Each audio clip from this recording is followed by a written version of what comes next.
So I'm going to do a little something different today. I watched the Veep debate last night, and about 30 or 40 minutes into it, I thought, crap, I wish I'd been taking notes. So I'm going to watch it again now and then toss in some commentary to provide factual or contextual clarification, because some of the answers weren't factually correct, some of them weren't historically correct, and some of them weren't answered in the way that they should have been answered. And then I'm going to edit out all the boring parts, because there's a lot of boring parts. And so it's going to be an abridged version with commentary when we're done and it gets published. So let's start watching. Tonight, with just over a month to go until Election Day, the first Grab some beer and some popcorn. And only meeting between the two men who hope to become Vice President of the United States, Democratic Governor Tim Walz of Minnesota and Republican Senator J.D. Vance of Ohio. Now, let me start out by saying that having a vice presidential debate is frickin' ridiculous, because the vice president really only has three purposes: to break ties in the Senate, to go to state funerals, and to be there in case the president dies. Those are really the only things the vice president does. Talking about the perfect job for me, where you really get paid a lot and you don't have anything to do. There are no expectations for your performance. You can't screw the job up. It'd be the perfect job for me. So if anybody ever runs for president and they need somebody to run as their vice president, keep me in mind. This is likely the final debate of this election cycle, and voting is already underway in 20 states. CBS. And the video and audio seem to be a little off sync, and that's annoying, but whatever, we'll go with it. CBS News polling shows this remains a race either presidential candidate could win. The CBS News vice presidential debate starts now. Fight for every single vote, and we're going to take this country back. And we are ready to continue to build the future together. We're going to turn this whole country red with President Donald J. Trump's leadership. It's at the end of this little journey, Kamala Harris as the next president of the United States. This is a CBS News special, live from CBS News headquarters in New York. America Decides, the vice presidential debate. good evening. I'm Nora O'Donnell, and thank you for joining us for tonight's CBS News vice presidential debate. We want to welcome our viewers on CBS. I got to say, I like the not having an audience part of all this. All the debates this year, and I don't know if it was the same last year, but not having an audience like we did back in the 80s and early 90s, I think really improves the experience of the debate. On other networks here in the U.S. and around the world. We have a consequential night ahead, and our focus is the issues that matter to you, the voter. Let's introduce the candidates. Minnesota's Democratic Governor Tim Walz and Ohio's Republican Senator J.D. Vance, tonight meeting for the first time. I'm Margaret Brennan. In order to have... Oh, I guess that's what they were waiting for. It was kind of comical watching them, because it's like, but I guess they were waiting for these guys to shake hands. A thoughtful and civil debate. These are the rules that both campaigns have agreed to. Questions will be directed at one candidate, who will have 2 minutes to respond. The other candidate will be allowed 2 minutes for rebuttal. Then each candidate will get another minute to make further points, with an additional 1 minute each at the discretion of the moderator. The primary role of the moderators is to facilitate the debate between the candidates, enforce the rules, and provide the candidates with the opportunity to fact-check claims made by each other. CBS News reserves the right to mute the candidates' microphones to maintain decorum. We have not shared the questions or topics with the campaigns. That's the debate version of saying, shut the fuck up. And it happens. It's awesome. The stage is set. Governor, Senator, thank you for joining us. Let's get started. Tonight, our country is facing several unfolding crises. The Middle East is on the brink of war. Americans are suffering from the catastrophic impact of Hurricane Helene. And now a labor strike as 25,000 dock workers from Maine to Texas are picketing. We're going to begin tonight with the Middle East. Margaret. Thank you, Nora. Earlier today, Iran launched its largest attack yet on Israel, but that attack failed, thanks to joint U.S. and Israeli defensive action. President Biden has deployed more than 40,000 U.S. military personnel and assets to that region over the past year to try to prevent a regional war. Iran is weakened, but the U.S. still considers it the largest state sponsor of terrorism in the world, and it has drastically reduced the time it would take to develop a nuclear weapon. It is down now to 1 or 2 weeks' time.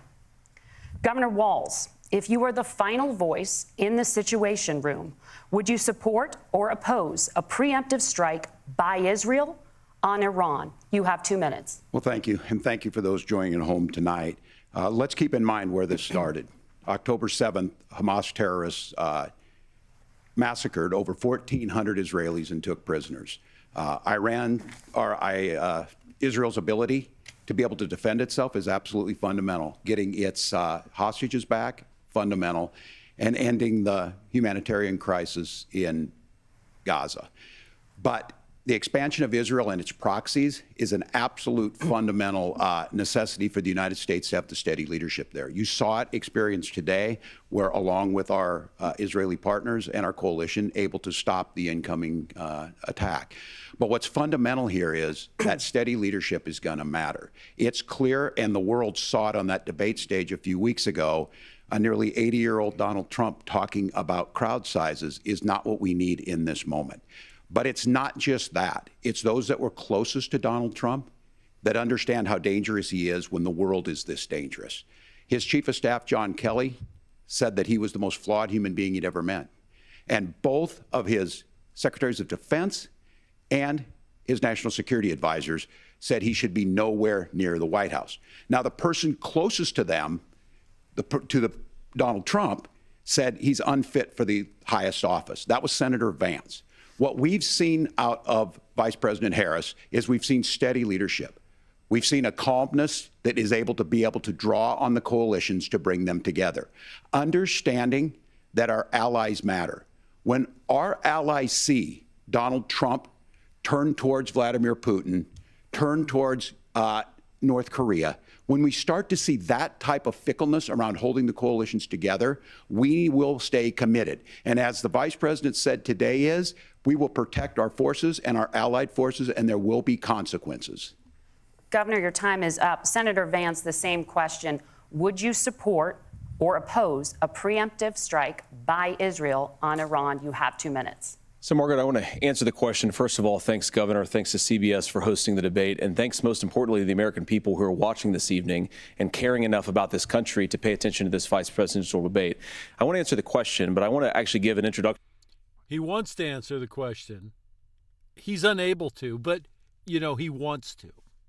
He has a deep-seated desire to answer the question. To myself a little bit, because I recognize a lot of Americans don't know who either one of us are. I was raised in a working class family. My mother required food assistance for periods of her life. My grandmother required Social Security help to raise me. It's not so much that we don't know who they are, we really don't care who they are. Except the Saturday Night Live props. And she raised me in part because my own mother struggled with addiction for a big chunk of my early life. I went to college on the GI Bill after I enlisted in the Marine Corps and served in Iraq. And so I stand here asking to be your vice president with extraordinary gratitude for this country, for the American dream that made it possible for me to live my dreams. And most importantly, I know that a lot of you are worried about the chaos in the world and the feeling that the American dream is unattainable. I want to try to convince you tonight over the next 90 minutes that if we get better leadership in the White House, if we get Donald Trump back in the White House, the American dream is going to be attainable once again. Now, to answer this particular question, we have to remember that as much as Governor Walz just accused Donald Trump of being an agent of chaos, Donald Trump actually delivered stability in the world, and he did it by establishing effective deterrence. People were no, he actually destroyed the stability that had existed because the world had come together and worked out a deal with Iran to control Iran's nuclear program. And Trump threw that out. I have no idea why. He claims, oh, it was bad or it was costing us or some bullshit, but that's what happened, and that destabilized the entire region because Iran was towing the line. They were actually performing under the agreement, the nuclear deal that was in place. And Europe was performing under it, and everybody was happy with the status quo. And Trump came in and said, nope, we're done. We're getting out of it. We don't care anymore. So, you know, he wasn't a stabilizing force. He wasn't a firm, steady hand on the wheel.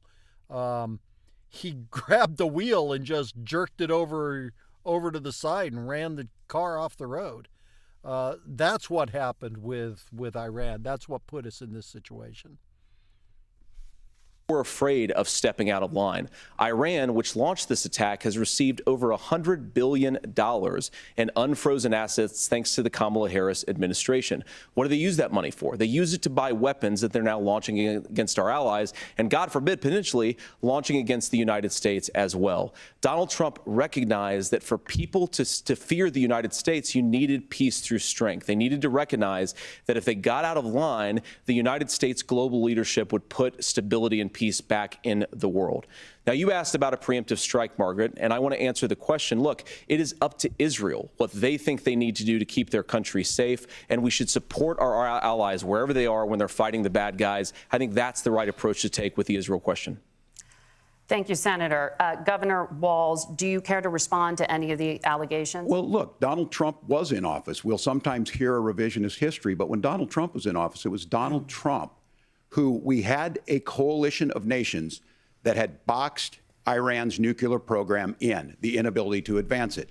Donald Trump pulled that program and put nothing else in its place. So Iran is closer to a nuclear weapon than they were before because of Donald Trump's fickle leadership. And when Iran shot down an American aircraft in international... That part of it is true. What did he say? He said something at the end of his comment that I was going to say something about. It'll come back to me. National airspace, Donald Trump tweeted, because that's the standard diplomacy of Donald Trump. And when Iranian missiles did fall near U.S. troops and they received traumatic brain injuries, Donald Trump wrote it off as headaches. Look, our allies understand that Donald Trump is fickle. He will go to whoever has the most flattery or where it makes sense to him. Steady leadership like you witnessed today, like you witnessed in April. Both Iranian attacks were repelled. Our coalition is strong, and we need the steady leadership that Kamala Harris is providing. That's what Vance had said at the very end. That was correct. I'm going to be hard on Vance because I think he's a dick. But I'm going to try to be fair when it calls for it. And he said it's up to Israel to decide what the response is.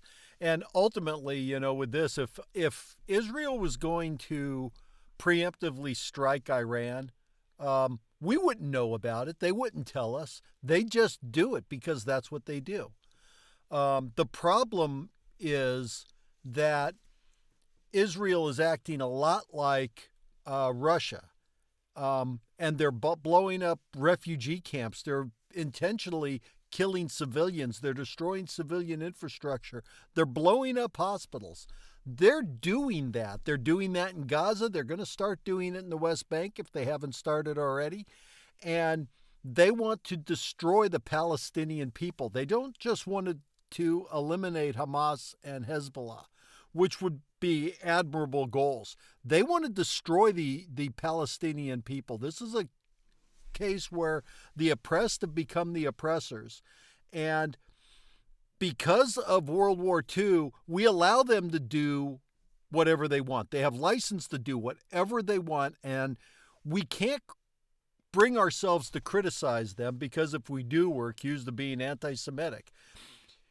You can reasonably and rationally criticize the actions of Israel and not be anti-Semitic, not want to call for the elimination or extermination of the Israeli people. Nobody is taking that position. Anti-Semitism is a bullshit argument. It's an argument of the weak who want to justify whatever ridiculous actions they're taking. So they blow up a refugee camp, and they kill hundreds of women and children. And if you call them out on it, you're an anti-Semite. It's like, no, Israel sometimes, and really more often than not, is the asshole in the situation. And I'm still not going to rule out that Israel knew about the planned attack and allowed it to happen so they could do this.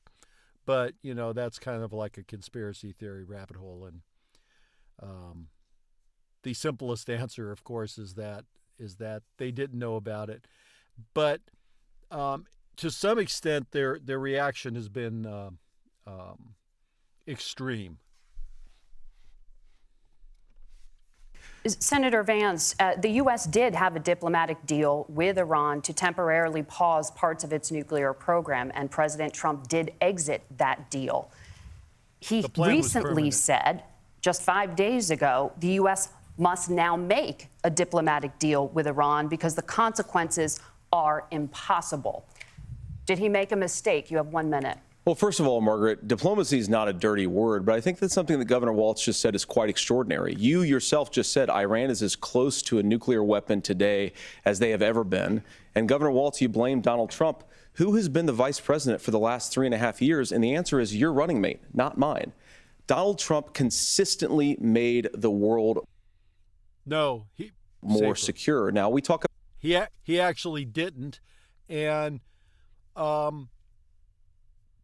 we're in the situation we're in because Trump pulled us out of the Iran nuclear deal, and there was no way to put that genie back in the bottle because at that point, no one wanted a deal anymore, and they certainly weren't going to trust us, especially with the prospect of Trump moving back into the White House and just running roughshod over the world order.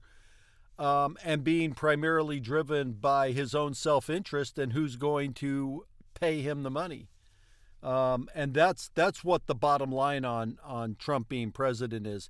He's doing it as a money-making thing. He sees all the oligarchs and the authoritarians around the world who get rich at the expense of the people, and kind of likes the idea of an aristocracy.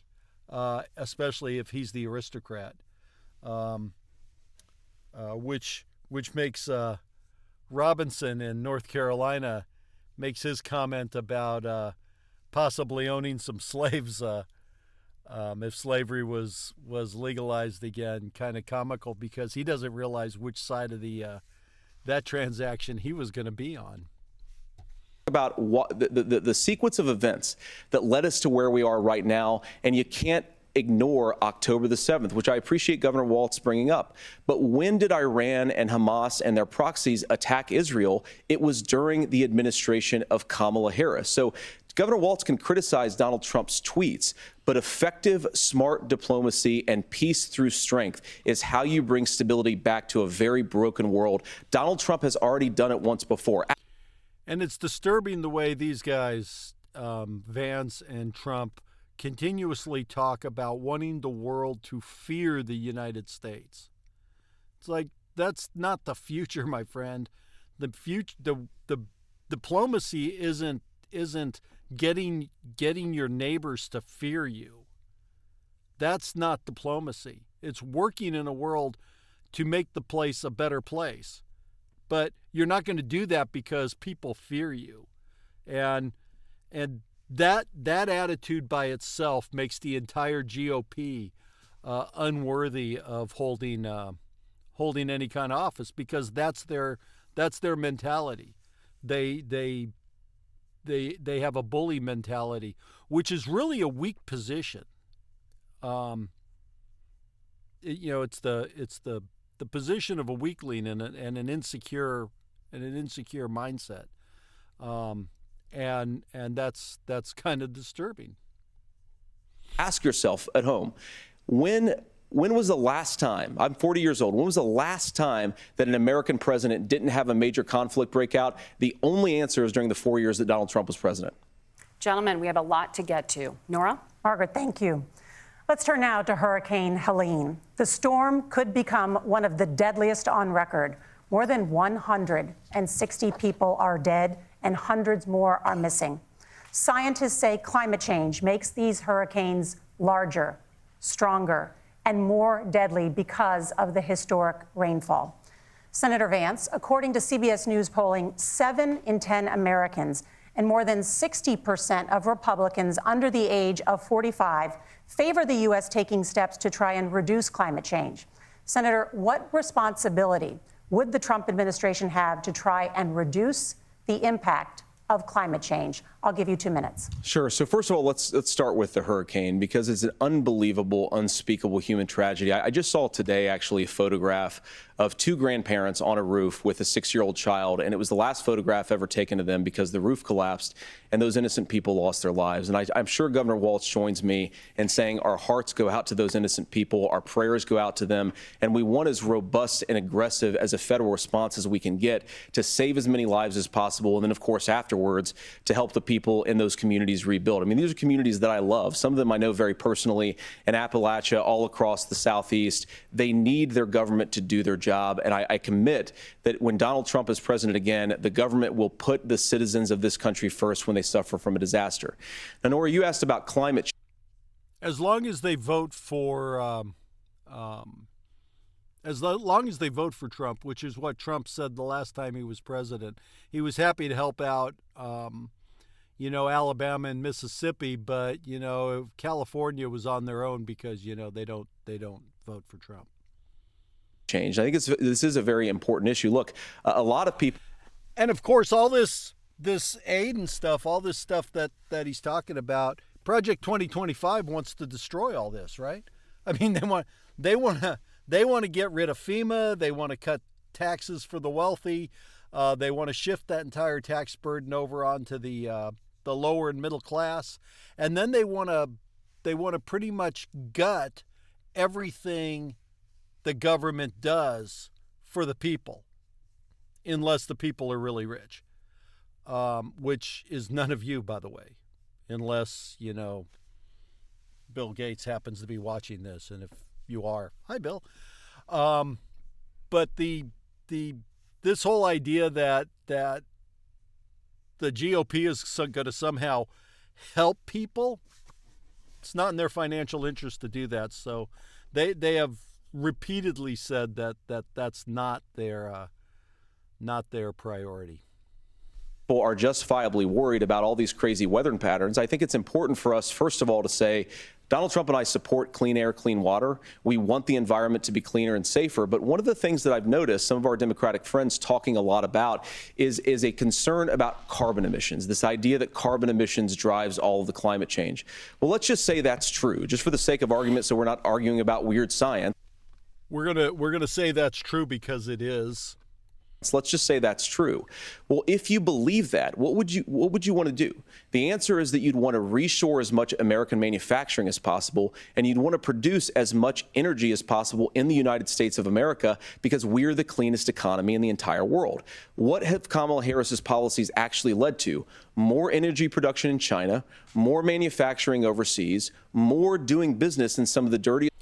See, this isn't the policy of Harris or Biden or really the government that has resulted in this. And later on, he's going to talk about the experts who said that moving manufacturing overseas is a good thing. And those experts are CEOs of the companies, manufacturing companies. Excuse me, and they didn't do it because they thought it was going to be good for the American people. They did it knowing it wasn't going to be good for the American people, but it was going to be good for their bottom lines because it was going to drive their costs down. Did it get us a lot of cheap crap? Sure. It was cheap and it was crap, and the stuff that comes from China is more often than not laced with lead, so don't suck on any of it, and don't eat any food that comes from China because it's lead infused.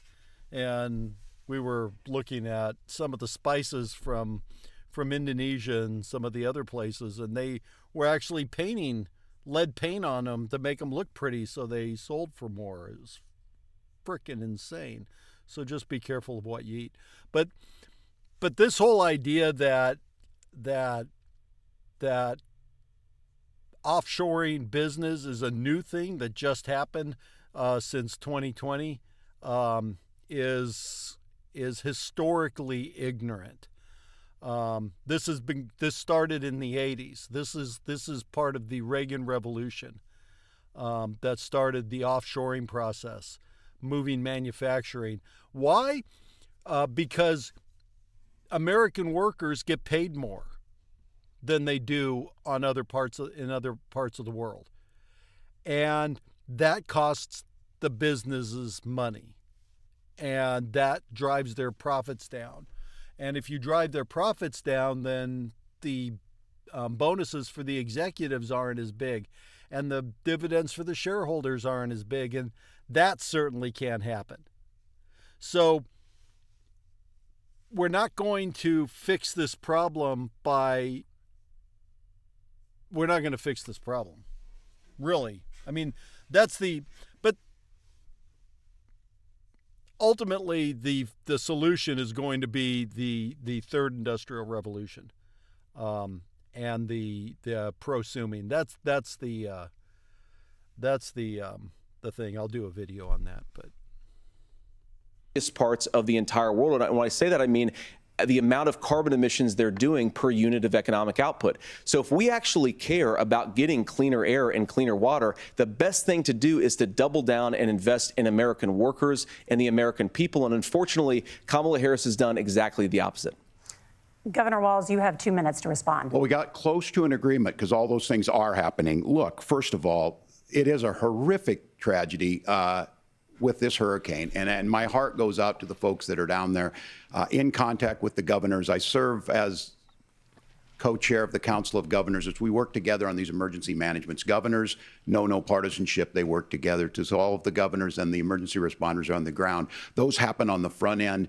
The federal government comes in, makes sure they're there to that we recover, but we're still in that phase where we need to make sure that they're staying there, staying focused. Now, look, coming back to the climate change issue, there's no doubt this thing roared onto the scene faster and stronger than anything we've seen. Senator Vance has said that there's a climate problem in the past. Donald Trump called it a hoax and then joked that these things would make more beachfront property to be able to invest in. What we've seen out of the Harris administration now, the Biden-Harris administration, is we've seen this investment. We've seen massive investments, the biggest in global history that we've seen in the Inflation Reduction Act, has created jobs all across the country. 2,000 in Jeffersonville, Ohio, taking the EV technology that we invented and making it here. 200,000 jobs across the country. The largest solar manufacturing plant in North America sits in Minnesota. But my farmers know climate change is real. They've seen 500-year droughts, 500-year floods back to back. But what they're doing is... See, it's more than just this. What he said so far is true. But they're building a battery gigafactory in Arizona. And a Taiwan chip manufacturing, the high-end chips that have heretofore only come out of Taiwan. They're building one of those factories in Arizona to produce those chips. Walz doesn't mention the CHIPS Act, and I don't know why. But between the Infrastructure Act and the CHIPS Act, we're putting a lot of money back in to the U.S. to bolster up the economy and bring some of these jobs back. Well, bring some of this business back. Because of automation, there's not as many jobs in manufacturing as there was. The jobs are mostly high-tech jobs, managing the machines, the software, and the robots that do the work. But people aren't doing the work anymore for a lot of this stuff, especially chip manufacturing. Chip manufacturing is almost entirely robotic. It's run by software and machines, and the value added is the chip design, which is kind of always left out of the discussion about making the chips. Taiwan makes the chips, but we design them. The U.S. companies design the chips and then send the designs to Taiwan, and Taiwan produces the chips that we make or that we design. And building one of those factories is a highly capital intensive endeavor. And it's not something that you just throw up in a weekend. It takes years to build and equip and get a high-end chip manufacturing facility online. The chips China makes, you can make those in your backyard.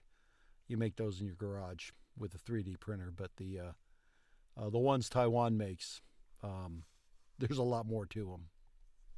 It's adapting, and this has allowed them to tell me, look, I harvest corn, I harvest soybean, and I harvest wind. We are producing more natural gas and more oil at any time than we ever have. We're also producing more clean energy. So the solution for us is to continue to move forward, that climate change is real. Reducing our impact is absolutely critical, but this is not a false choice. You can do that at the same time you're creating the jobs that we're seeing all across the country. That's exactly what this administration has done. We are seeing us becoming an energy superpower for the future, not just the current. And that's what absolutely makes sense. And then we start thinking about how do we mitigate these disasters. Thank you. Senator, I want to give you an opportunity to respond there. The governor mentioned that President Trump has called climate change a hoax. Do you agree?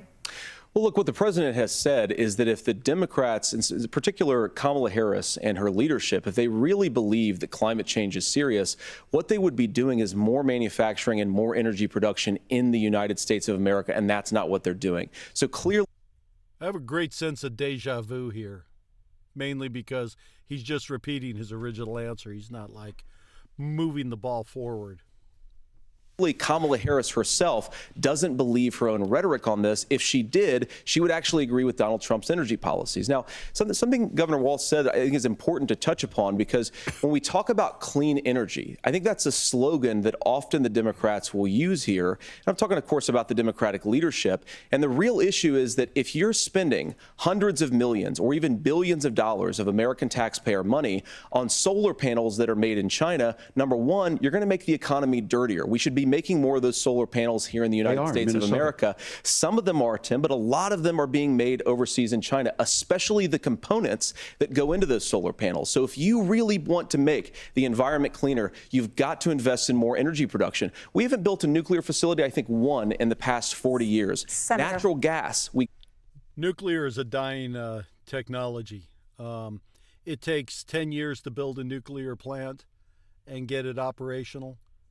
And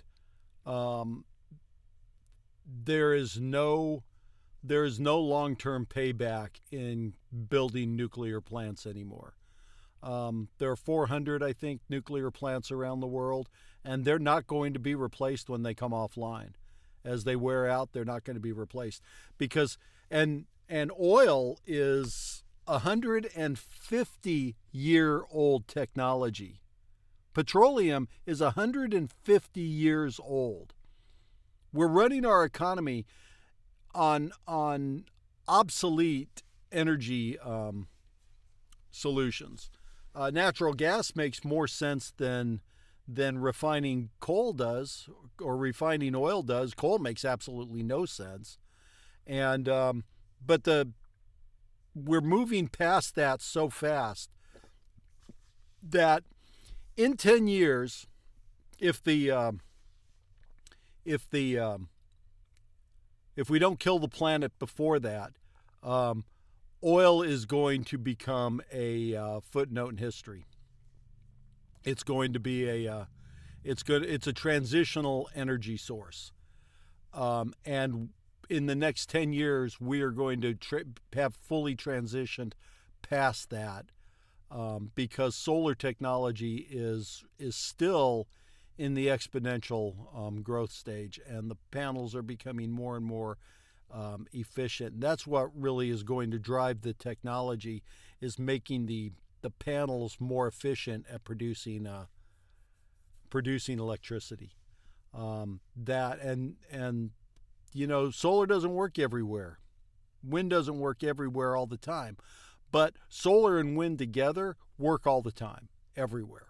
So that's the goal. And then we need to change the way we build houses so they're more they lend themselves to harnessing solar and wind to power themselves.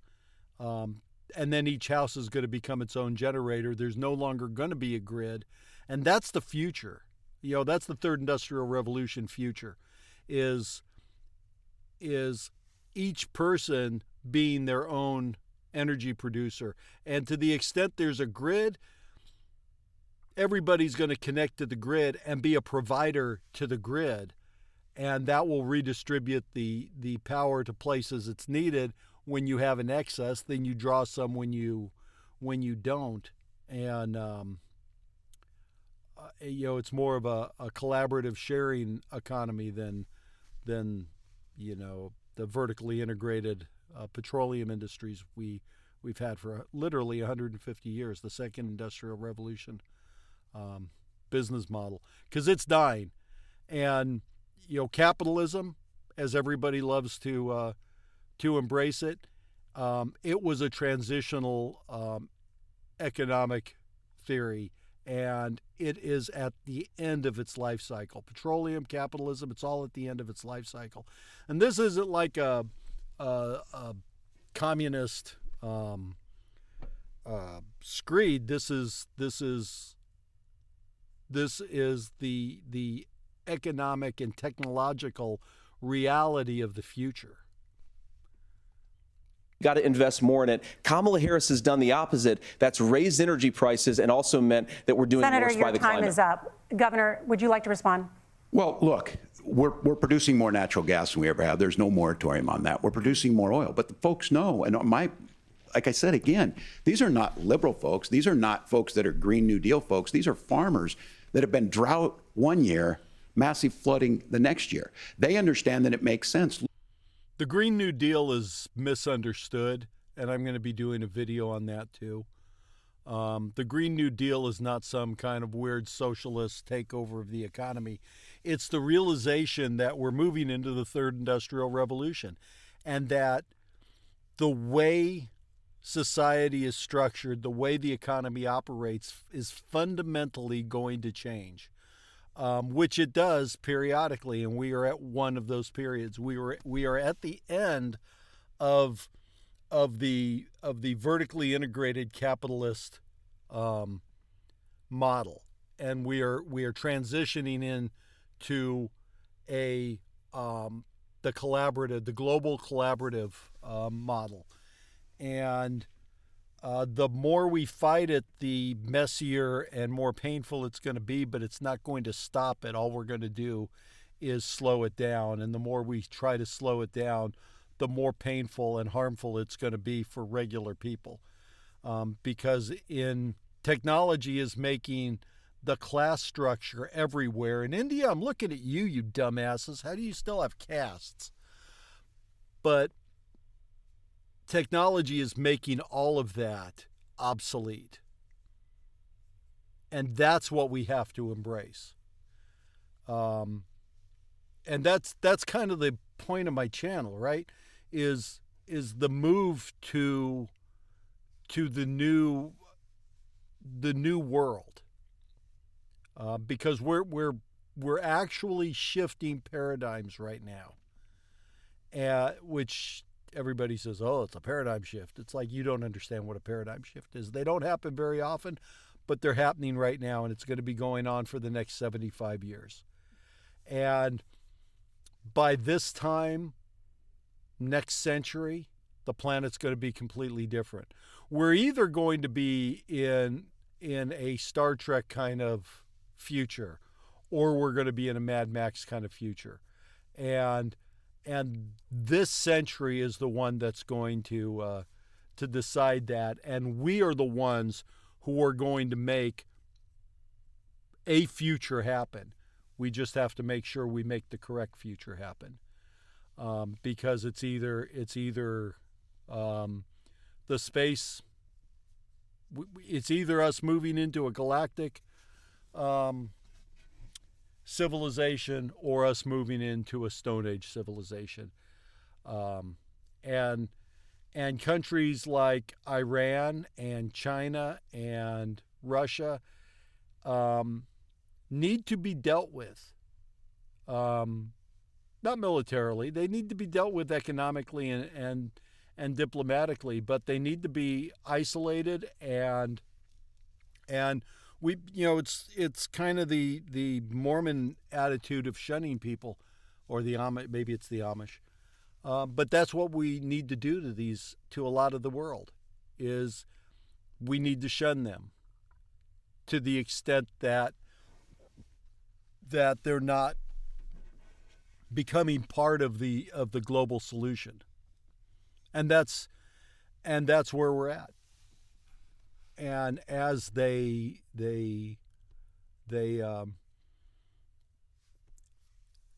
more pressure we can put on them, the more they will be inspired to change. Because communism, as it's been implemented, which isn't necessarily Marx and Engels' view, doesn't work because it's top-down authoritarianism. It's feudalism. What we're moving to here in the U.S., if the GOP has their way, is more feudalism. And that's what we need to avoid. Because the future's collaborative. It's not authoritarian. It's not the top-down model in anything, in business, in government, in economics. That's not going to work in the future. The future is going to be decentralized, completely decentralized. It's going to be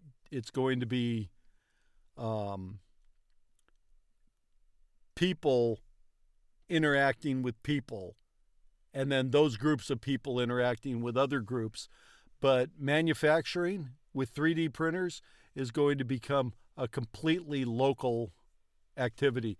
So this whole debate is kind of obsolete. This whole debate on where manufacturing's done, because manufacturing doesn't produce jobs anymore because it's all automated. But it needs to we need to recognize what the future holds. And the future holds us each being our own little manufacturer. And with 3D printers and the technology that's associated with 3D printers, you can make stuff out of pretty much anything. You can make it out of glass. You can recycle metal, whatever you have around the house. It's almost like a Mr. Fusion, except it doesn't create energy. It creates the materials to produce things, and the waste from that production is minuscule, and any waste gets recycled back in. It's the ultimate end of the circular economy. It's the realization of a complete circular economy, where there is no waste.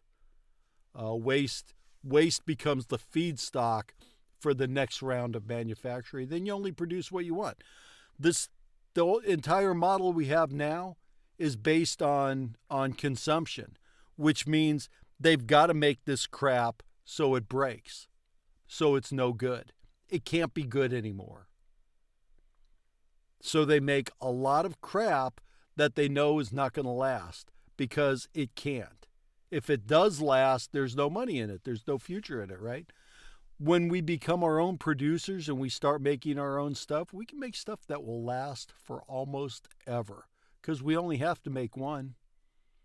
That's all we have to make, right? Because nobody's job depends on it. Even now, nobody's job depends on it. Companies' profits depend on it, but that's not somebody's job. That's the future.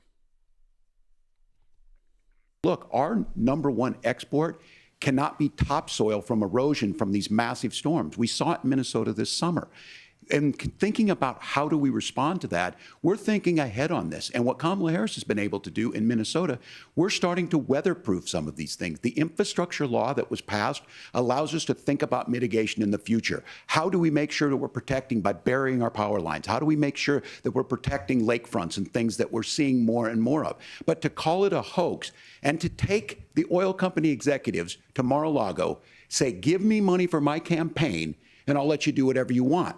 We can be smarter about that, and an all-above energy policy is exactly what she's doing. And that is exactly what happened. Creating those jobs right here. Governor, your time is up. The overwhelming consensus among scientists is that the Earth's climate is warming at an unprecedented rate. Margaret? Thank you, Nora. We're going to see, they don't fact check, but I think that was a fact check. They do throw a couple of little fact checks in, and I thought that was hilarious. to turn now to immigration. The crisis at the U.S.-Mexico border consistently ranks as one of the top issues for American voters. Senator Vance, your campaign is pledging to carry out the largest mass deportation plan in American history and to use the U.S. military to do so. Could you be more specific about exactly how this will work? For example, would you deport parents who have entered the U.S. illegally and separate them from any of their children who were born on U.S. soil? You have 2 minutes. This is another situation where he would just love to answer the question, but he's not going to.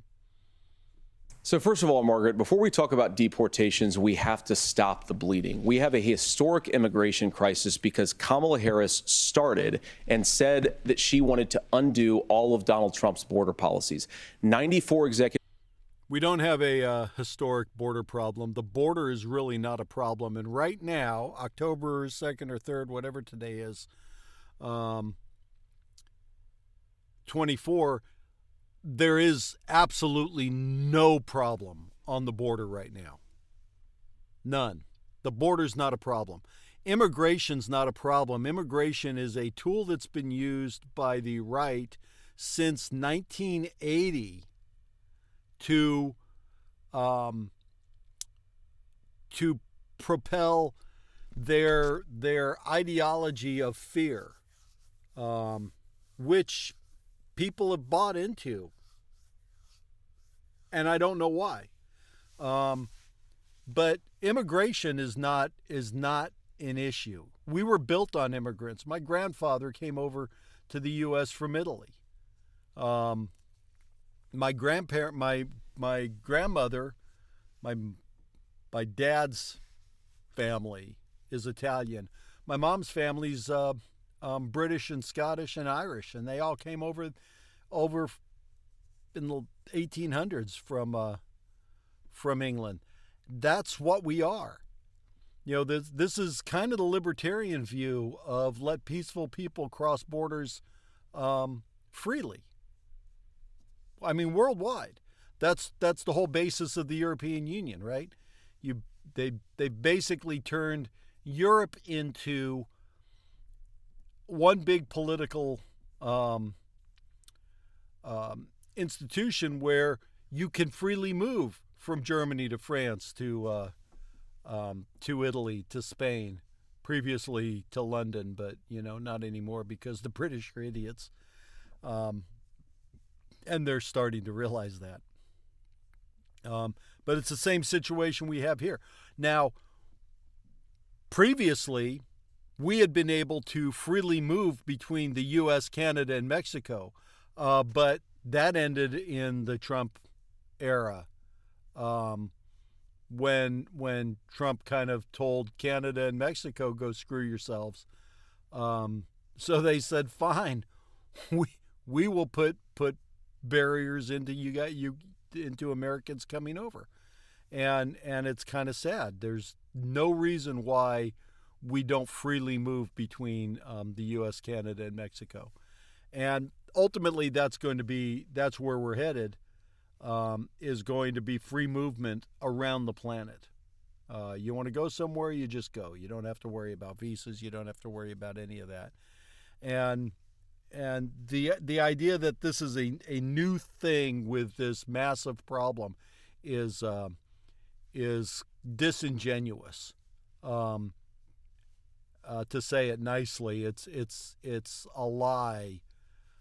It's an intentional misrepresentation. To call it honestly, if you're calling balls and strikes on this,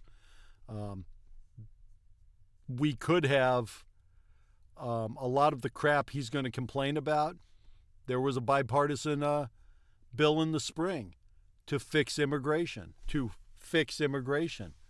but Trump didn't want it fixed because he wanted it as an issue. So these clowns now could say, oh, well, look at all the failures. It's like, yeah, it's their failures because that's what they do. They impede progress.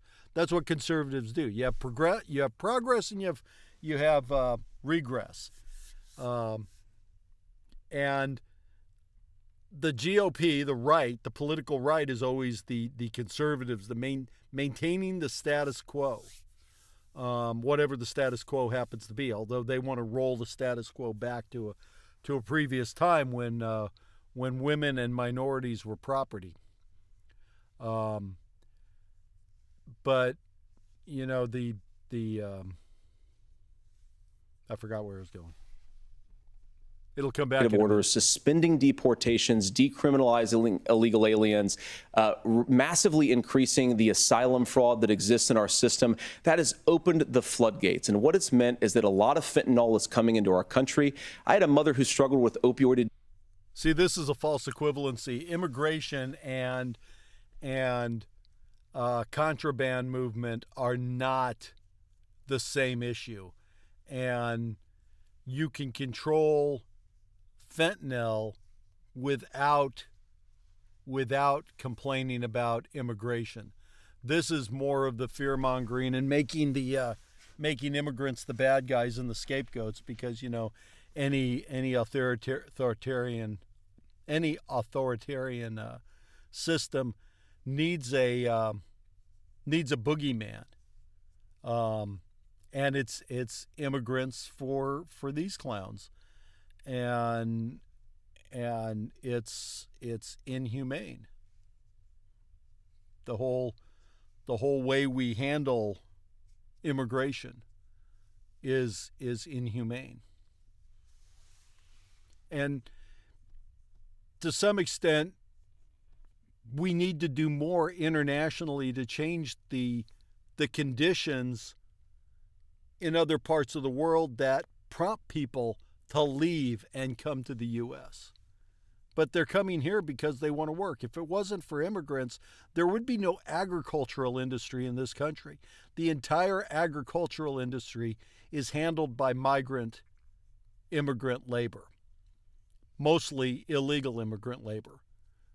And they're happy to come up here and do the work because they get paid a lot more than they would have at home. And they take that money and they send it home, and they make the lives of their families better. And by keeping them out, we harm the agricultural industry here. So he's worried about manufacturing. He's worried about jobs and business. You need the immigrants. You need them. Your hotel rooms aren't going to be clean too. And the idea that you're going to get,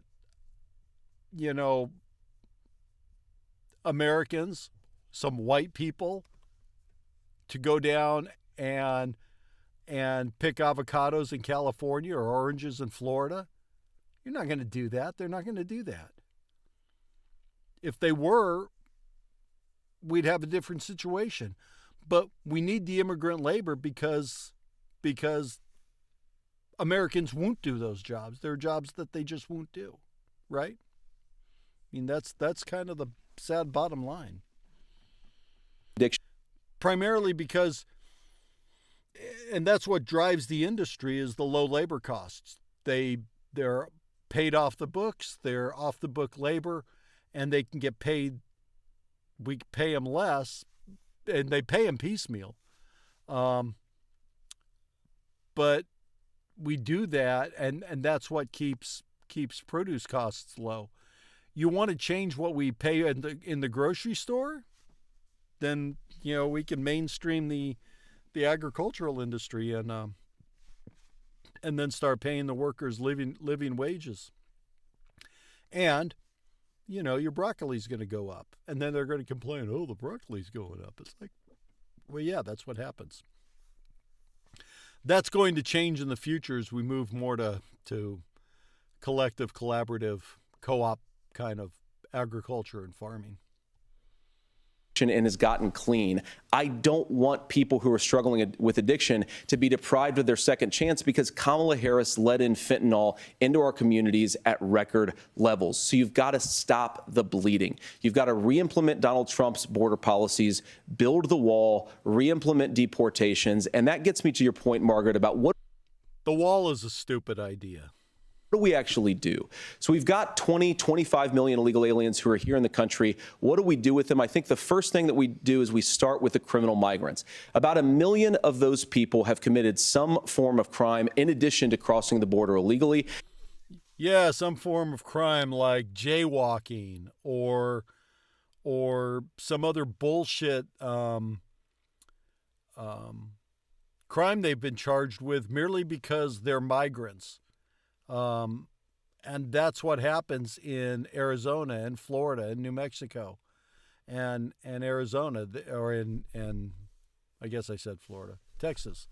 They get charged with bullshit. So it's not like they're raping and looting and murdering. And to the extent they do, it makes news because it happens so rarely. It happens so rarely. So the idea that they're all dangerous criminals, that's bullshit, and he knows it. I think you start with deportations on those folks. And then I think you make it harder for illegal aliens to undercut the wages of American workers. A lot of people will go home if they can't work for less than minimum wage in our own country. And by the way, that'll be really good for our workers who just want to earn a fair wage for doing a good day's work. Okay, so he's on board with increasing pay for migrants, and it sounds like for increasing the minimum wage, because he's all for a living wage. Good. That's awesome. And the final point, Margaret, is you ask about family separation. Right now in this country, Margaret, we have 320,000 children that the Department of Homeland Security has effectively lost. Some of them have been sex trafficked. Some of them hopefully are at homes with their families. Some of them have been used as drug trafficking mules. The real family separation policy in this country is unfortunately Kamala Harris's wide open southern border. And I'd ask my fellow Americans to remember when she came into office, she said she was going to do this. Real leadership would be saying, you know what, I screwed up. We're going to go back to Donald Trump's border policies. I wish that she would do that. It would be good for all of us. Yeah, let's throw those kids in, but let's make sure they're separated at the border, and then throw those kids in cages, which was the Donald Trump border policy. Governor, do you care to respond to any of those specific allegations, including that the vice president is, quote, letting in fentanyl and using kids as drug mules, among other things regarding children? The drug mule is not true, but I will say about the fentanyl, because this is a crisis of this, the opioid crisis. And the good news on this is the last 12 months saw the largest decrease in opioid deaths in our nation's history, 30% decrease in Ohio. But there's still more work to do. But let's go back to this on immigration. Kamala Harris was the Attorney General of the largest state and a border state in California. She's the only person in this race who prosecuted transnational gangs for human trafficking and drug interventions. But look, we all want to solve this. Most of us want to solve this, and that is the United States Congress. That's the Border Patrol agents. That's the Chamber of Commerce. That's most Americans out here. That's why we had the fairest and the toughest bill on immigration that this nation's seen. It was crafted by a conservative senator from Oklahoma, James Lankford. I know him. He's super conservative, but he's a man of principle, wants to get it done. Democrats and Republicans worked on this piece of legislation. The Border Patrol said, this is what we need in here. These are the experts.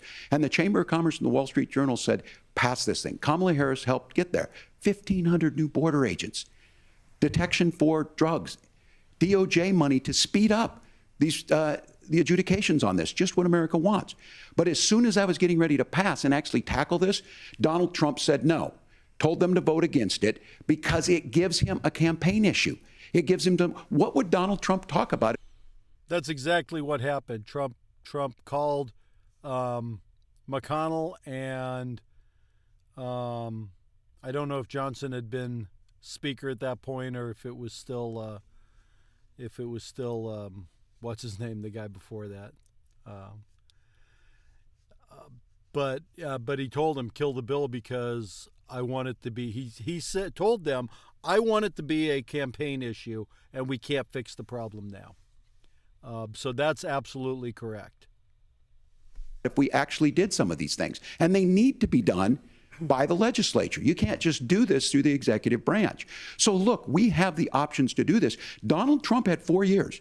He had 4 years to do this, and he promised you, America, how easy it would be. I'll build you a big, beautiful wall, and Mexico will pay for it. Less than 2% of that wall got built, and Mexico didn't pay a dime. But here we are again, 9 years after he came down that escalator, dehumanizing people and telling them what he was going to do. As far as the deportation plan, at one point, Senator Vance said it was so unworkable to be laughable.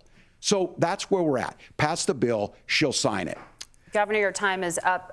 Senator, the question was, will you separate parents from their children, even if their kids are U.S. citizens? You have 1 minute. Margaret, my point is that we already have massive child separations thanks to Kamala Harris's open border. And I didn't accuse Kamala Harris of inviting drug mules. I said that she enabled the Mexican drug cartels to operate freely in this country. And we know that they use children as drug mules, and it is a disgrace, and it has to stop.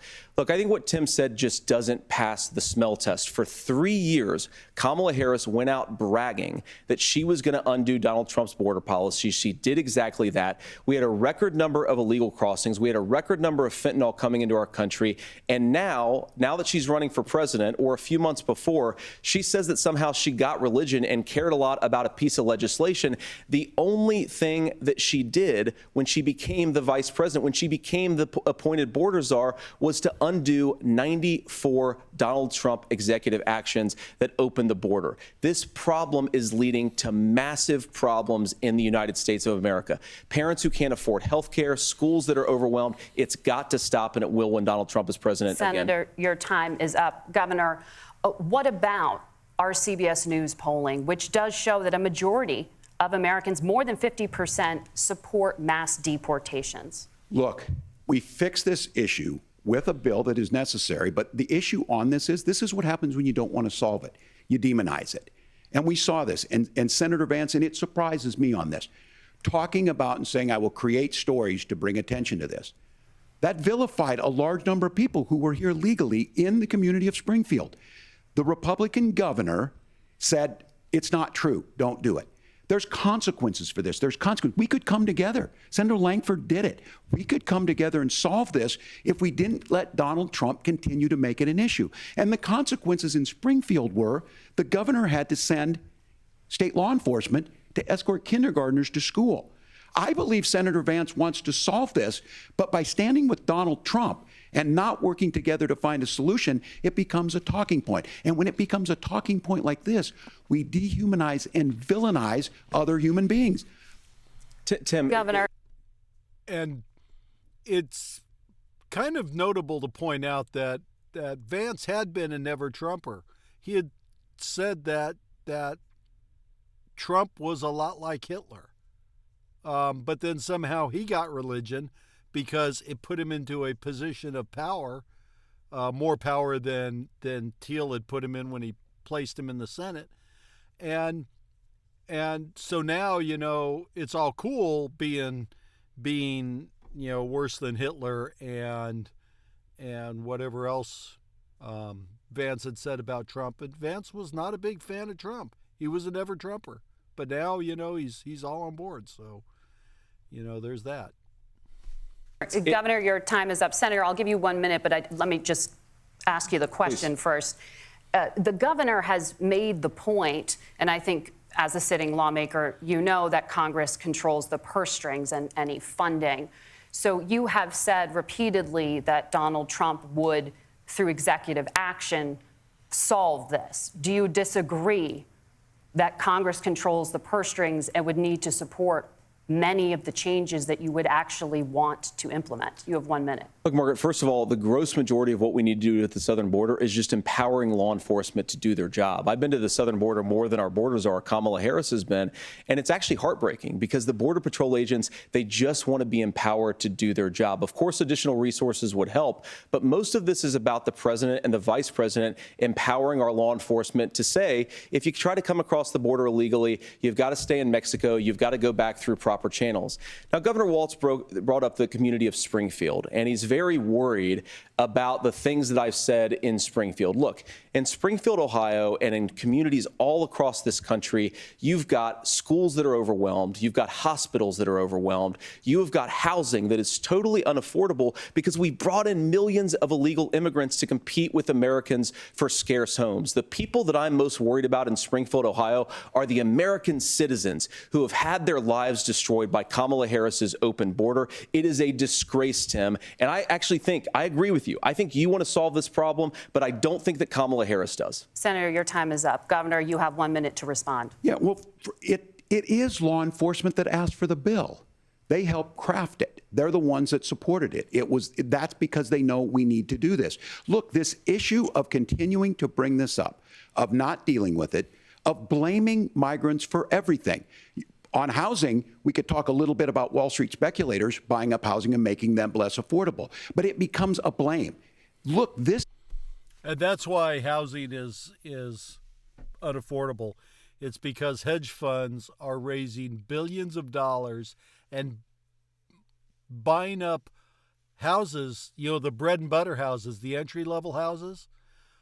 They're buying those up everywhere they can, and they're turning them into rentals. And that's what's happening. I live in San Antonio. If you listen to the radio, there's all these guys who will, they're all cash home buyers, and there's all these all cash home buyers. Those are hedge funds. Those are fronts for hedge funds, and they're buying up the houses, selling them to the hedge funds, taking them off the market for first-time home buyers, and putting them into the rental industry because that's where the investment income is, right? That's the problem. That's one of the problems with the housing market. But since 2008, and Vance may be too young to remember this, but since 2008, housing starts have dropped off a lot. We had been building going into 2007. There was a lot of houses everywhere, and then 2008 came around. The economy collapsed, the real estate market collapsed, everything pretty much collapsed, and they stopped building houses. And so now, where we used to have millions of housing starts a year in this country, we now have 300,000. That's the problem. We're not building anything anymore. We're not building new housing units. We're not doing that.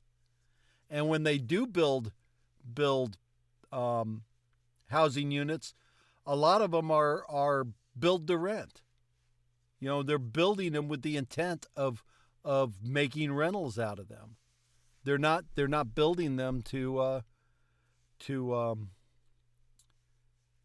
first-time home buyers. So if you want to fix the problem with housing for first-time home buyers, fix the supply problem, because that's where it is. We have a supply problem, and then we have a demand problem because people are the houses are unaffordable, especially since 2020. the price of housing has gotten utterly ridiculous. And it's all hedge funds. It's all corporate America buying up assets and commoditize. And Walz is going to talk about this later, the commoditization of housing units. And that's the problem. That's what's going on here. And that's not good for us, for you and me, right? I mean, it's good for Peter Thiel and other benefactors of or sponsors of Trump and Vance, but it's not good for the rest of us. This bill also gives the money necessary to adjudicate. I agree. It should not take 7 years for an asylum claim to be done. This bill gets it done in 90 days. Then you start to make a difference in this, and you start to adhere to what we know, American principles. I don't talk about my faith a lot, but Matthew 25:40 talks about, to the least amongst us you do unto me. I think that's true of most Americans. They simply want order to it. This bill does it. It's funded. It's supported by the people who do it, and it lets us keep our dignity about how we treat other people. Thank you, Governor. And just to clarify for our viewers, Springfield, Ohio does have a large number of Haitian migrants who have legal status, right, temporary protection. And he's going to complain about that legal status, but the Haitian migrants in Ohio were invited there by the state. The state of Ohio invited those people to come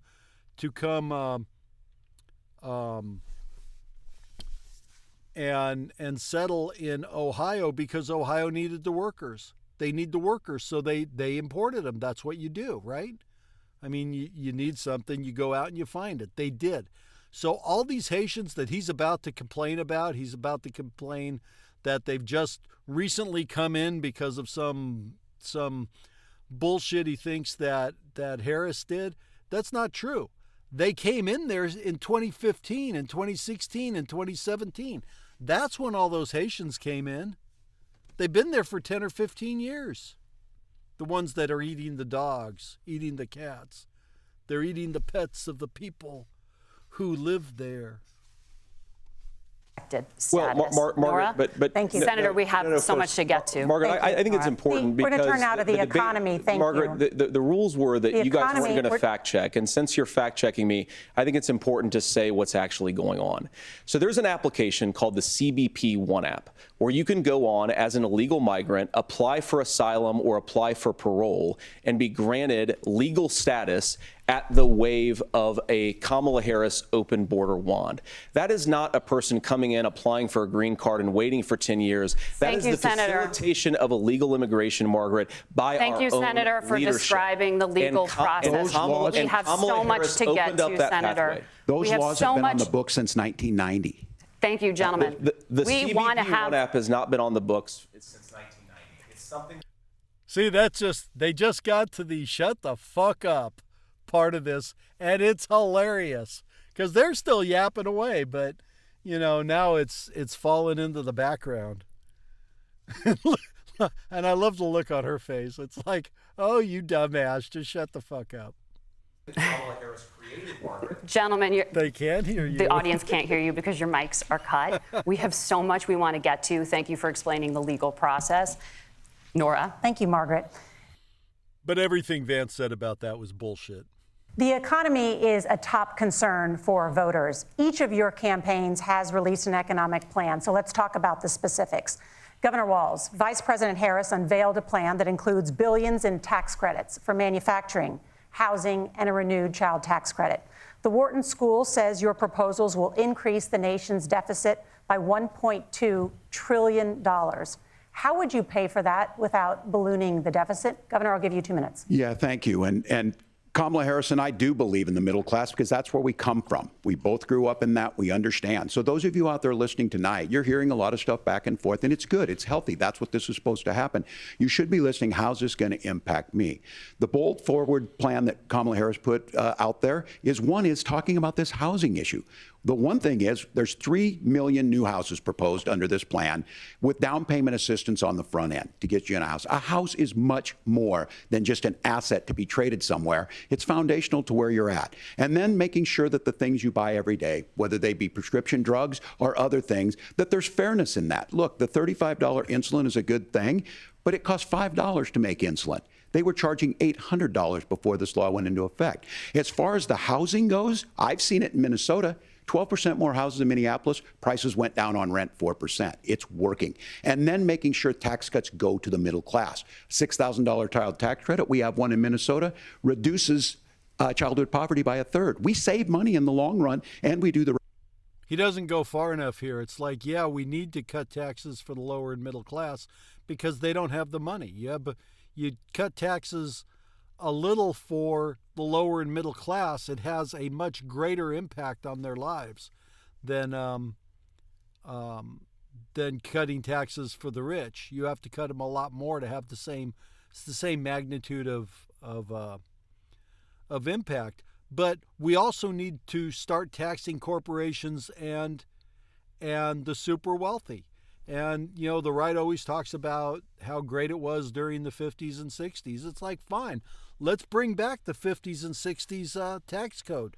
Let's have a top marginal tax of somewhere between 70 and 90%. I'm good with that. Let's do that. That's what we need to do. The idea that we have billionaires is we should be ashamed. We should be proud of how many billionaires we have. We should be ashamed of how many billionaires we have, because they don't create jobs with their money. They hoard it. They're sitting like a dragon on a treasure hoard. They don't spend it on the economy. They don't put it into their business. That's not what they do. They hoard it. We should be ashamed. We're not, but we should be. But we need to. And he doesn't, and it pissed me off. He doesn't talk about that. But yeah, we need to tax the rich. We need to tax the rich. Right thing for families. And then getting businesses off the ground. The law as it stands right now is $5,000 tax credit for small business, increasing that to $50,000. Now, this is a philosophical difference between us. Donald Trump made a promise, and I'll give you this. He kept it. He took folks to Mar-a-Lago, said, you're rich as hell, I'm going to give you a tax cut. He gave the tax cuts that predominantly went to the top class. What happened there was... And the tax cuts for the rich were temporary or were permanent. Tax cuts for corporations and the rich, they were permanent, in the Trump tax bill. The tax cuts for the lower and middle class, they expire next year. They were temporary. But, we can't go back and tax the rich, can we? Because, that would be like unfucking American. An $8 trillion increase in the national debt, the largest ever. Now he's proposing a 20% consumption or sales tax on everything we bring in. Everyone agrees, including businesses, it would be destabilizing it, it would increase inflation and potentially lead to a recession. Look, this is simple for you. Where are we going? Kamala Harris has said to do the things she wants to do, we'll just ask the wealthiest to pay their fair share. When you do that, our system works best, more people are participating in it, and folks have the things that they need. Senator, I want to give you a moment. He doesn't go far enough. We need to aggressively tax the rich. The tax rates, the top tax rates need to go up to 90%, and they really, at some point, they need to hit 100%. And we need a wealth tax. There needs to be a cap on wealth. Why should we have a tax on wealth? How is that fair? It's fair because it benefits everybody else.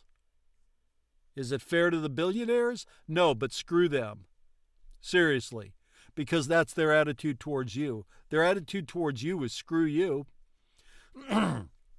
So we need a wealth tax. So we cap how much wealth somebody has. Is there a functional difference in a lifestyle between $1 billion and $58 billion? Probably not. You want to cap it at $1 billion? Fine. That's not going to mean They're going to stop investing because they're already not investing in this country. They're speculating on the economy. They're speculating on the backs of you. To respond on that. But similarly, the Wharton School has done an analysis of the Trump plan and says it would increase the nation's deficit by $5.8 trillion. My question is the same for you. How do you pay for all that without ballooning the deficit? I'll give you 2 minutes. Well, first, and if you subscribe to modern monetary theory, you don't pay for it. It pays for itself. It's a self-correcting mechanism, right? So, do deficits matter? I don't know. Is it going to matter in the long run? No. A currency-based economy is quickly becoming an anachronism, and it's going to go the way of the dodo bird, and I mourn the dodo bird. First of all, you're going to hear a lot from Tim Walz this evening, and you just heard it in the answer, a lot of what Kamala Harris proposes to do. And some of it, I'll be honest with you, it even sounds pretty good. Here's what you won't hear, is that Kamala Harris has already done it. Because she's been the vice president for 3.5 years. She had the opportunity to enact all of these great policies, and what she's actually... No, the vice president doesn't get to enact any policies. He's going to find that out if he becomes vice president. They have the power to do jack crap. Like Waltz pointed out, Congress passes that.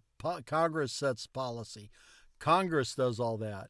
All the executive does is provide guidance on where they'd like to see things go, but Congress is what actually does things. Congress is what does things in this country. And because of MAGA and the far extreme radical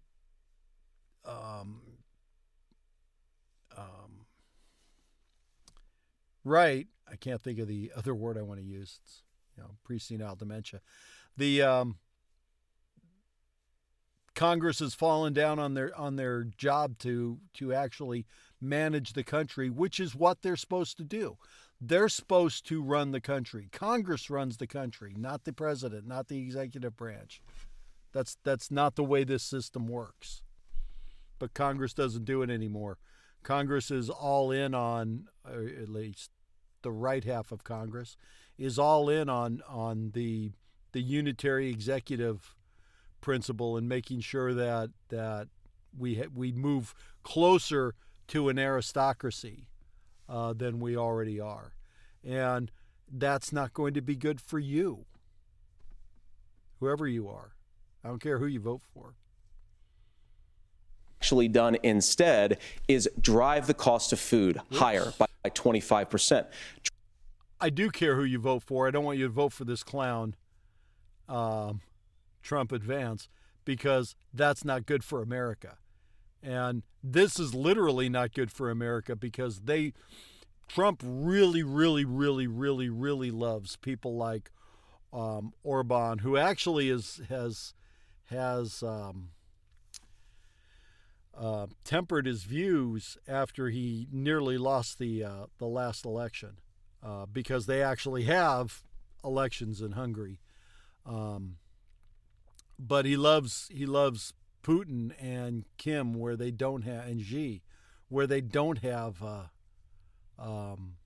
elections, and the executive is the government and can do whatever it wants and does it on the backs of you and me. So if that's the world you want to live in, that's the world we're going to live in. I mean, it's being crushed under the boot of authoritarianism by voting for Trump and Vance, and it's closer to having a peaceful, prosperous world by voting for Harris and Walz, and that's really the choice. And it doesn't just end at voting for president. You have to vote blue all the way down the ticket, especially if you live in one of these battleground states. If you live in Texas, vote for all red. If you live in Florida, vote for whoever the Democrat is in Florida. I don't remember. But we need to, and if you live in Montana, vote for Tester. I think it's Tester. Vote for Brown in Ohio. Vote for the Democrats who are going to move the economic ball down the road, level the playing field, and make life better for you and me. Because the right's not going to do that. They're going to do a lot of talk about it, but ultimately, if they can consolidate enough power, you're screwed. That's just drive the cost of housing higher by about 60%, open the American southern border, and make middle-class life unaffordable for a large number of Americans. If Kamala Harris has such great plans for how to address middle-class problems, then she ought to do them now, not when asking for a promotion, but in the job the American people gave her 3.5 years ago. And the fact that she isn't tells you a lot about how much you can trust her actual plans. Now, Donald Trump's economic plan is not just a plan, but it's also a record. A lot of those same economists attack Donald Trump's plans, and they have PhDs, but they don't have common sense and they don't have wisdom, because Donald Trump's economic policies delivered the highest take-home pay in a generation in this country, 1.5% inflation, and to boot. Yeah, the take-home pay, that was at the expense of the future. And that is bullshit. That he's spouting right there. During Trump, they cut the contribution to Social Security and Medicare, which is 6.5% of your paycheck. They cut that, and they cut it to like 4%. So, did you get a raise? No. Did you have more take-home pay? Sure. Did it make Social Security less economically sound? Yeah, but that's what they want, because they resent Social Security. They resent anything that benefits us. And that's what that was all about. So that's what they did. It's not because wages went up. It's not because things were more affordable. It's not because purchasing power parity increased. It's none of that. It's because they cut the contributions to Social Security. That's how he came up with that. And that he's proud of it, that he's running on it. He either doesn't understand it or he doesn't care. But he's basically telling you, we're screwing your future to give you a little bit of crumb now. But you're not going to have a retirement, because we really don't want you to live beyond like 60 or 65. Once you're no longer productive as part of the machine, you're expendable and you're an expense, and they're okay with you just dying away. People over 65 are the healthiest segment of society because of Medicare, because they have access to health care. The ACA, Obamacare, has made, and they're going to argue about this, and he obviously doesn't understand Obamacare and what went into actually passing Obamacare either, or he doesn't care.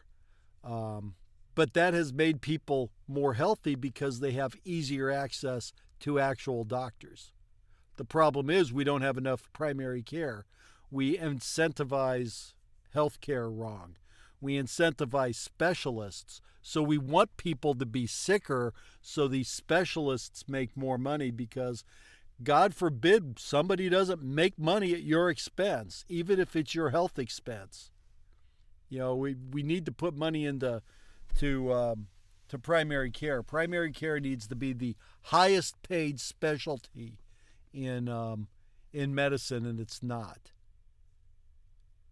The highest paid specialties are fixing the problems we could prevent and causing unnecessary suffering and pain for you, because they don't care about you. They do not care about you. So if you don't care about you, nobody else is. So you have to care about you. You have to care about you and your family and your future. And that's what you need to do. And I think they're going to talk about inflation here in a little bit. And inflation is our own fault, because companies will raise prices until we stop paying it. We just haven't stopped paying it. And I work with people who always wanted to go. They complain about the price of eating out, but then that's what they do. They eat out out for lunch. It's like, where do you want to eat lunch? It's like, I brought my own lunch. I don't know about you. I'm not rich. I can't eat out every day like you guys. It's like, oh, well, I didn't bring anything, so I guess I'll eat out. It's like, fine. Then don't complain about the prices, because you're going to pay them regardless of what they are. And that's what's going on.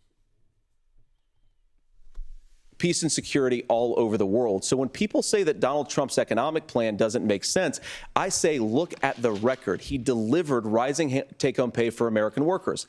Now, Tim admirably admits that they want to undo the Trump tax cuts. But if you look at what was so different about Donald Trump's tax cuts, even from previous Republican... Half the tax cuts, most of the tax cuts that are going to benefit us, they're expiring anyway. They were designed to expire. That was all smoke and mirrors. That was designed to make it through 2 Trump terms and then go away, because they didn't care about. They only wanted middle class tax cuts long enough to benefit them, and then if they kept the White House beyond that, then they'd look at doing it some more. But they really didn't care after that. But the tax cuts on the rich, they need to be rolled back.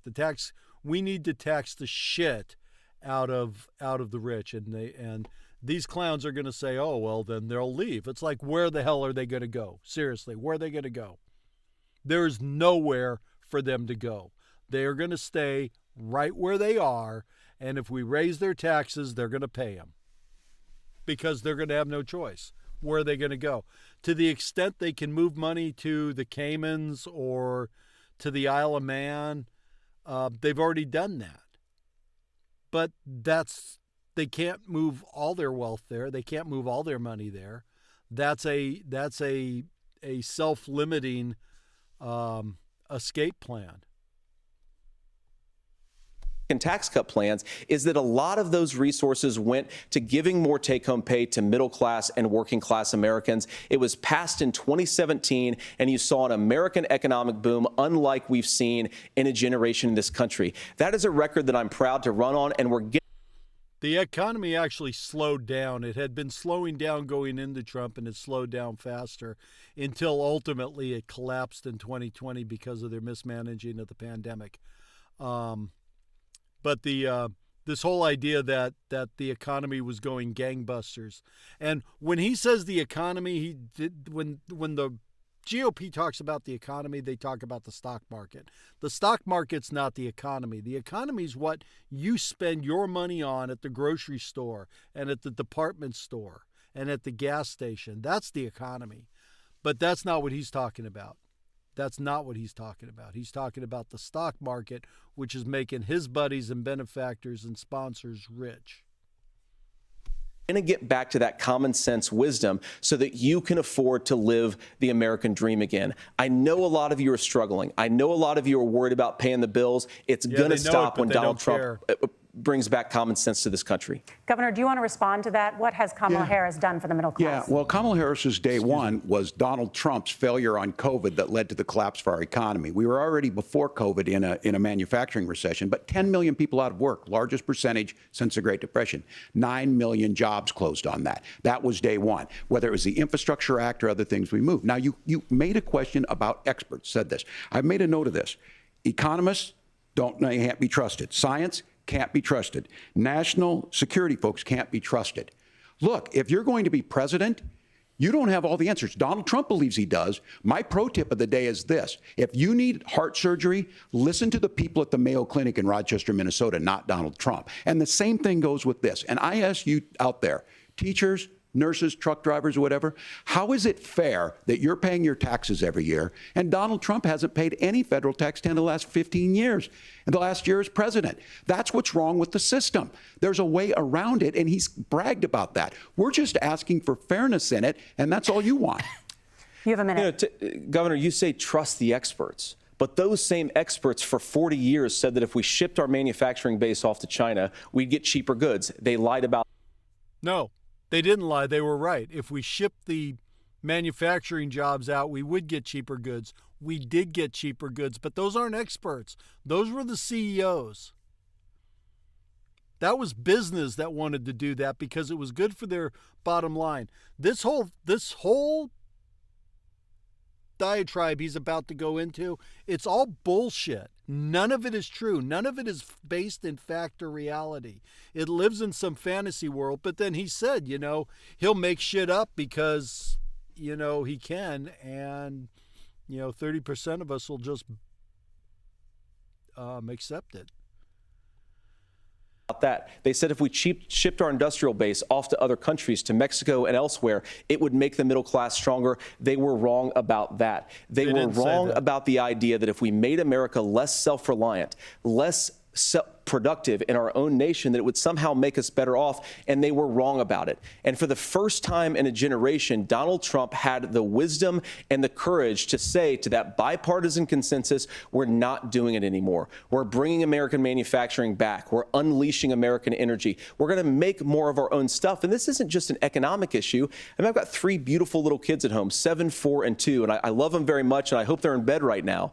But look, so many of the drugs, the pharmaceuticals that we put in the bodies of our children are manufactured by nations that hate us. This has to stop. And a lot of the drugs are made in Puerto Rico. If you look into it, a lot of drug manufacturing is made in Puerto Rico. And then when Puerto Rico was destroyed by a hurricane, and the Trump administration refused to do anything to help Puerto Rico because they were brown, that was affecting drug manufacturing. I'm an emergency room nurse, and we had shortages of critical medications because they weren't able to make them in Puerto Rico because the federal government under Trump was doing nothing to help the island recover from the hurricane, except maybe throwing paper towels at them. Not going to stop it by listening to experts. We're going to stop it by listening to common sense wisdom, which is what Donald Trump governed on. Senator, your time is up. Governor Walz, can you address that? I mean, voters say they trust Donald Trump on the economy more. Why? Well, if you're listening tonight, and yeah, why is a good question. Why do people trust Trump on the economy? Because the economy wasn't necessarily better. Trump inherited a really good economy and kind of, ran it down, like the whole idea of his wealth. He inherited a lot of money and squandered it away until he became bankrupt in the 90s and had to start laundering money for the Russians, which is the only thing that kept him solvent. The idea that whatever she said, lost my train of thought again. I'll get it back in a minute. You want billionaires to get tax cuts. You heard what the numbers were. Look, I'm a union. Oh, trusting Trump on the economy. I have no idea why people do that. I have no idea why people trust the GOP on the economy when since 1980, since Reaganomics, it has been so devastating for the middle and lower classes. They've decimated the middle and lower classes. And it's because of what Vance said. He's right. We did start shipping shit overseas. But it's not because the experts said it would be good for the middle class. It's because the executives and the boardroom said it would be good for the shareholders and the executive bonuses. And we got a bunch of cheap crap. We did. We got a bunch of cheap crap. But, it's not, and then when they do make stuff in the U.S., a lot of that's crap. It's like, if I'm going to buy crap, I'm going to buy the cheap crap from overseas. You want us to buy American stuff? Make stuff that's good that's going to last. Put American pride back into American manufacturing, and you won't have a hard time selling American stuff. Guy on this. I'm not a guy who wanted to ship things overseas, but I understand that, look, we produce soybeans and corn. We need to have fair trading partners. That's something that we believe in. I think the thing that most concerns me on this is Donald Trump was the guy who created the largest trade deficit in American history with China. So the rhetoric is good. Much of what the senator said right there, I'm in agreement with him. And all the MAGA crap, the hats, the T-shirts, all of that stuff, that's all made in China, I mean, look at their Look at their labels on their websites. It's all made in China. Nothing they make that MAGA sells, those red hats and that other bullshit, none of that is made in the U.S. It's all made in China. Trump doesn't hate China as much as he makes out. He kind of loves China. On this, I watched it happen too. I watched it to my communities, and we talked about that. But we had people undercutting the right to collectively bargain. We had right to work states made it more difficult. We had companies that were willing to ship it. And Reagan, that started with Reagan when Reagan destroyed the Air Traffic Controllers Union, the destruction of the labor movement in this country. And if you work a trade, if you work any kind of trade, if you're a teacher, if you're a bus driver, if you're a truck driver, if you're a nurse, if you do pretty much anything in this country, if you work in a grocery store, if you work in a warehouse, if you do anything in this country and you're not part of a union, you're a fool. You're a fool. Every worker in this country should be part of a union. What's a union going to do for you? Let's take nurses, because I'm an ER nurse, right? I'm an ER nurse in Texas. Texas is a right-to-work state. Right to work means privilege to work. It means you don't have any protections as a worker. All the power is with the employer. And nurses start around $22, $25 an hour in Texas. In Minnesota, which is a union state, they get paid $40, $45. In California, they get paid more. It's a union state. So union workers, states with union workers, their employees get paid more because they can force the companies to pay them more. They love to talk about how business loves to move to Texas, and they do, because they can abuse their workers. Absolutely abuse the workers. And the stupid people in Texas are happy to be abused. I absolutely do not get it. Don't get it. Join a union. Over, and we saw people profit. Folks that are venture capital in some cases, putting money into companies that were overseas. We're in agreement that we bring those home. The issue is Donald Trump is talking about it. Kamala Harris has a record, 250,000 more manufacturing jobs just out of the IRA. May I respond to that? Yes. So appreciate that. So if you notice, what Governor Walz just did is he said, first of all, Donald Trump has to listen to the experts. And then when he acknowledged that the experts screwed up, he said, well, Donald Trump didn't do nearly as good of a job as the statistics that's a gross generalization. that he did. So what Tim Walz is doing, and I honestly, Tim, I think you got a tough job here, because you've got to play whack-a-mole. You've got to pretend that Donald Trump didn't deliver rising take-home pay, which of course he did. You've got to pretend that Donald Trump didn't deliver lower inflation, which of course he did. And then you've simultaneously got to defend Kamala Harris's atrocious economic record, which has made gas. Inflation was running 1.5% to 2% since 2009. Trump did nothing to reduce inflation. Inflation was already low. He inherited low inflation. And the take-home pay is because they cut the contributions to Social Security, because they want to make sure that that system fails, because it's a benefit for you. Like unions, it benefited for you, so they're against it. Anything they're against, you got to wonder why, right? Why are they against it? Especially if it's something that benefits you. Why are they against it? Don't just accept that Social Security is bad because these guys want to destroy the program. Ask why. Is it underfunded? Sure. There's a cap on how much Social Security people make. If you make $10 million a year, you pay the same into Social Security that someone who makes $160,000 a year pays, because I think the cap right now is around $160,000 or $170,000. It used to be like $90,000 back in 2004. It was $89,000, $90,000. I used to cap Social Security. I capped Social Security I don't know how many years. I made more. I got to a point in like August or September where I'd stop paying Social Security. Become a nurse. It pays really well. Seriously, become a nurse. And then join the union. But, I'd stop paying Social Security because I had made more than the Social Security cap. Is it right? No, I should have paid Social Security on every dime I made. Rich people, these clowns Vance makes $200,000 a year as vice president. $250,000, whatever it is now, $225,000, whatever it is. But he doesn't pay Social Security on all that. He should. You make $10 million a year, you don't pay Social Security on all that. You should.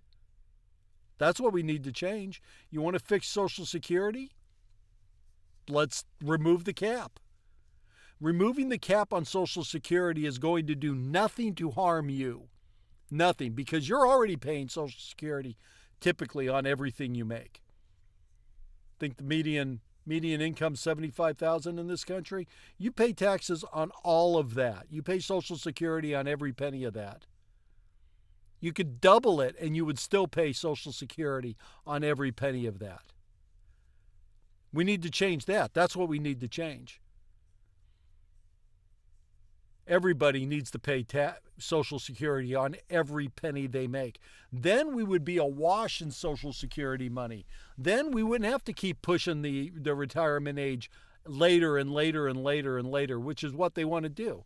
And they say, oh, well, when Social Security started at 62, people only lived to be 63, so we really didn't have to pay them Social Security. And that's what they want to do.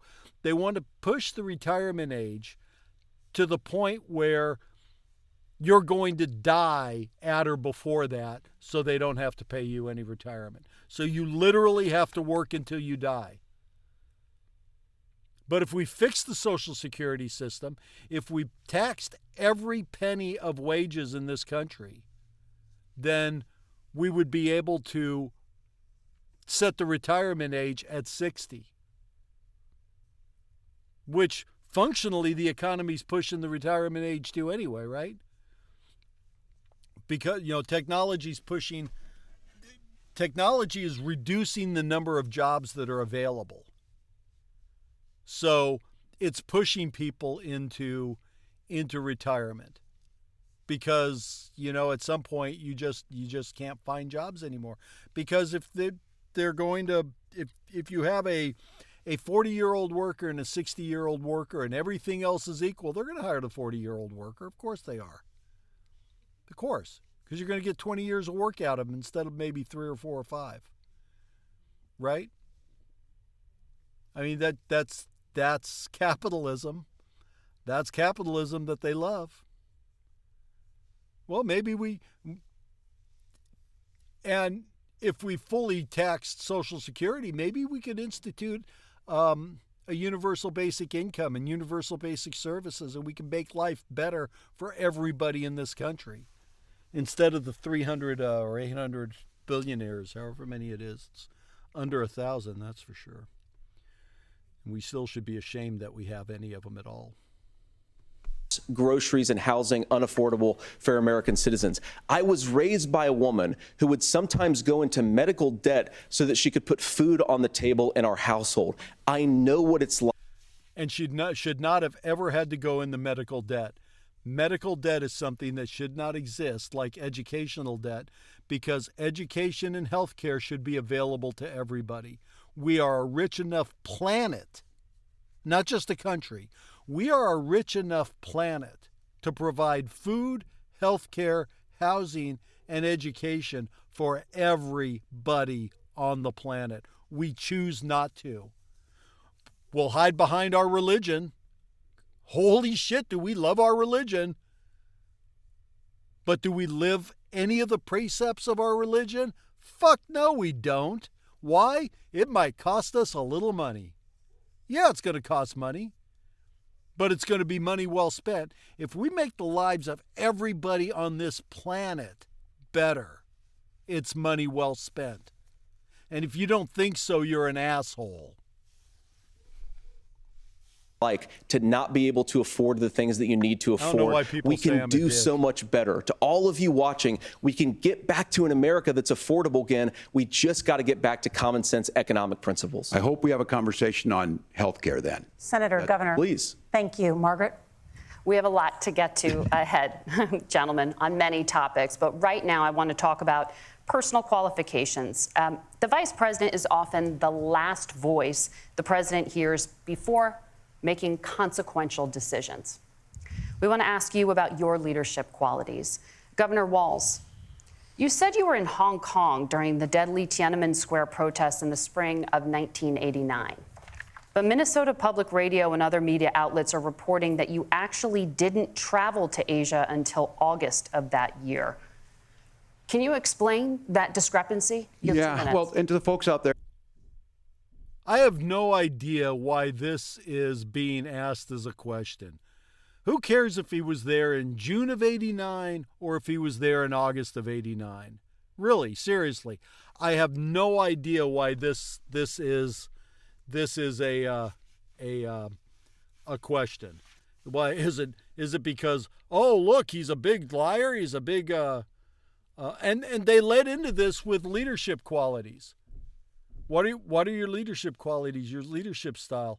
But then they asked some bullshit question about whether he was in China, in Hong Kong in June of '89 or in August of '89. Absolutely do not understand the point of this question.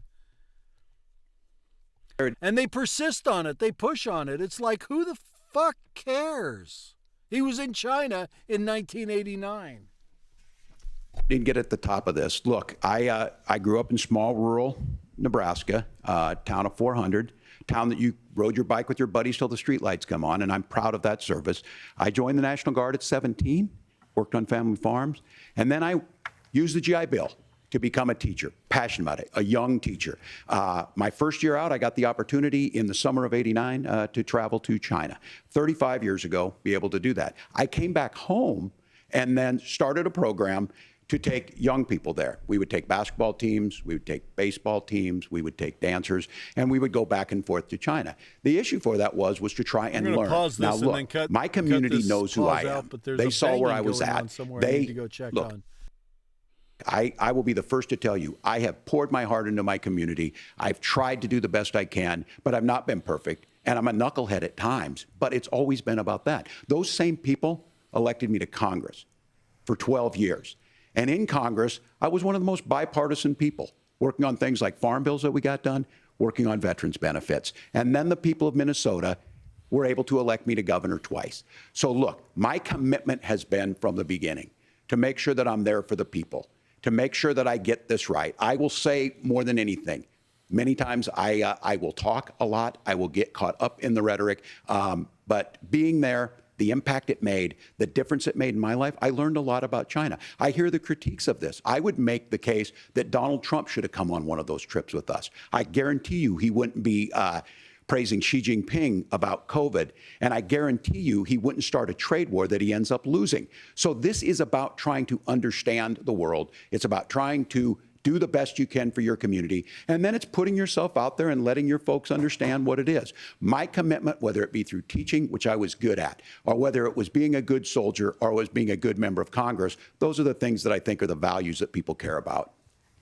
Governor, just to follow up on that, the question was, can you explain the discrepancy? All I said on this was I got there that summer and misspoke on this. So I will just, that's what I've said.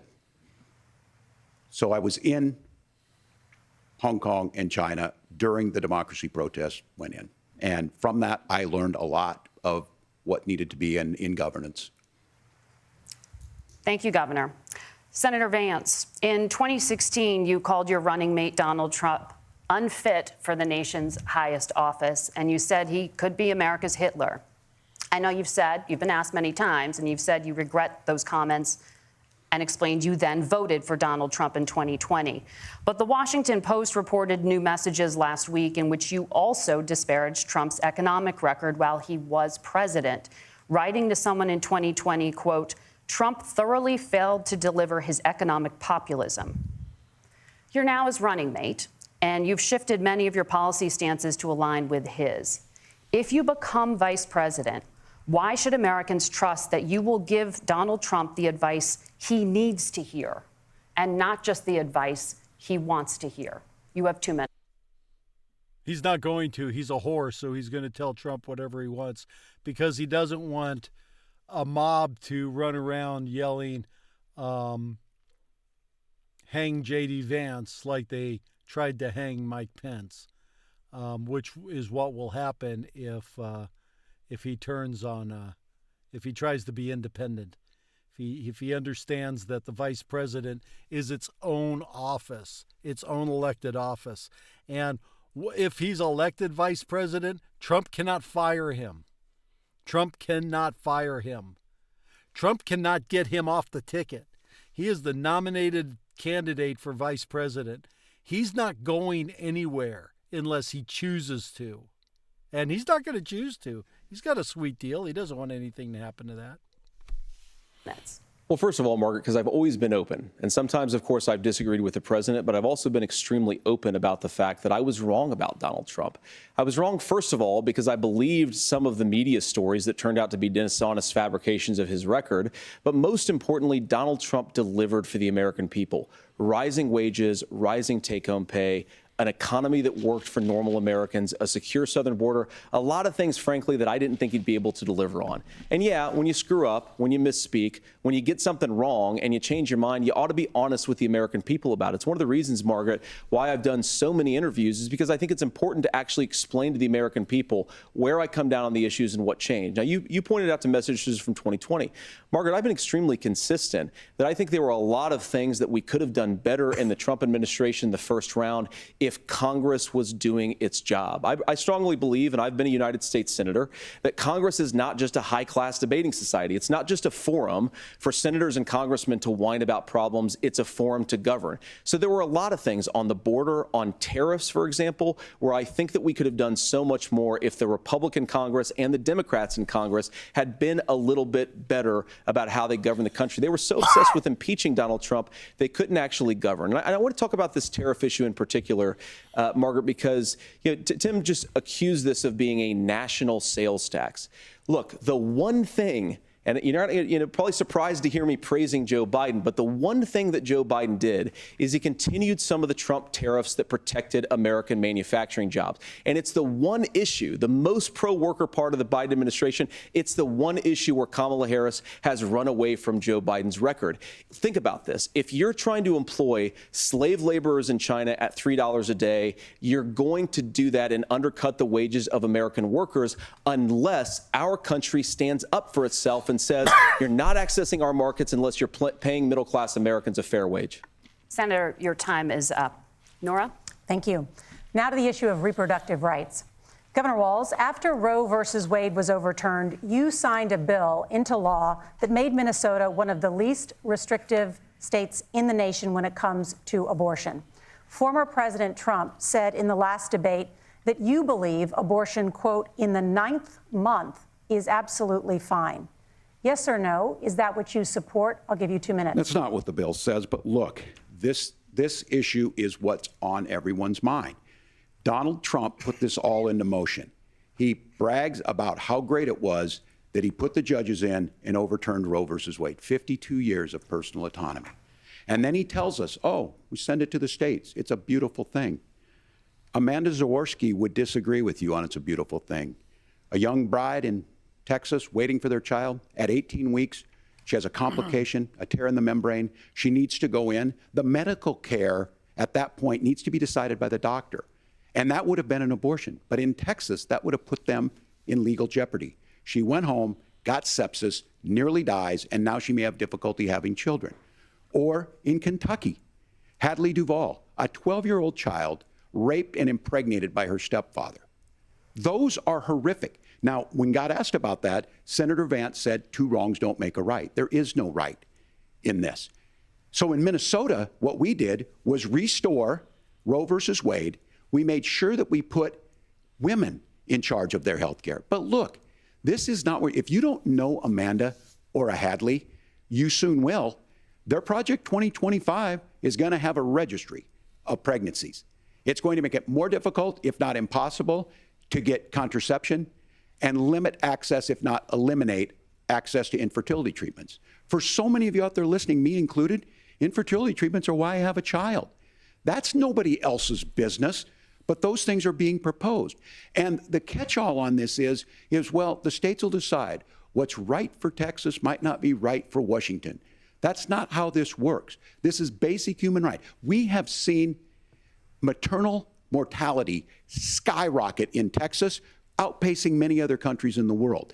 This is about health care. In Minnesota, we are ranked first in health care for a reason. We trust women, we trust doctors. Senator, do you want to respond to the governor's claim? Will you create a federal pregnancy monitoring agency?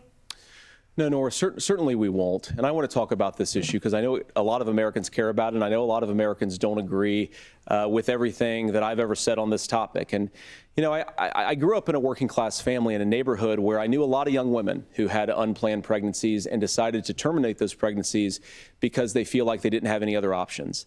And, you know, one of them is actually very dear to me. And I know she's watching tonight, and I love you. And she told me something a couple years ago that she felt like if she hadn't had that abortion, that it would have destroyed her life because she was in an abusive relationship. And I think that what I take from that as a Republican who proudly wants to protect innocent life in this country, who proudly wants to protect the vulnerable, is that my party, we've got to do so much better of a job at earning the American people's trust back on this issue where they frankly just don't trust us. And I think that's one of the things that Donald Trump and I are endeavoring to do. I want us as a Republican Party to be pro-family in the fullest sense of the word. I want us to support fertility treatments. I want us to make it easier for moms to afford to have babies. I want it to make it easier for young families to afford a home so they can afford a place to raise that family. And I think there's so much that we can do on the public policy front just to give women more options. I kind of like what he's saying here because what he's advocating is a socialist, a progressive platform. You know, increased funding for families, increased funding for childcare. You know, he's saying taking care of helping people like his anonymous, probably fictional friend, who wants to who can't take care of a child, doesn't have the means or whatever. Well, that means you don't just force them to have the child. That means you have to provide prenatal care. You have to provide postnatal care. You have to provide health care for the child. You have to provide health care for the mother. You have to provide food assistance, housing assistance. You have to provide all this stuff. You have to make sure it's accessible. If they don't need it, fine. If they do need it, they need it, right? We're a rich enough planet where everybody should have food, health care, a house, and education. Period. Everybody should have that. And what he's advocating right here is expanding those programs. Good for him. Go, dude. It's not what he believes. It's absolute bullshit. But he's right in what he's saying. He's just saying it for the wrong reason. Unless he actually believes it. If he actually believes it, good, go for it, dude. But you're running on the wrong ticket. Now, of course. And Project 2025, you got to read it. I'll put a link eventually in the description where you can download it. 980 pages, and you got to go through and read it in the next 30 days, because they do want to set up a registry to keep track of women's periods, know when they're fertile, know when they're not. They don't care about families. They don't care about the impact it has on women. And they don't care if a 12-year-old gets raped by a stranger or a family member. It doesn't matter. If she gets pregnant, she's going to have the baby. They're all for screwing 12-year-olds.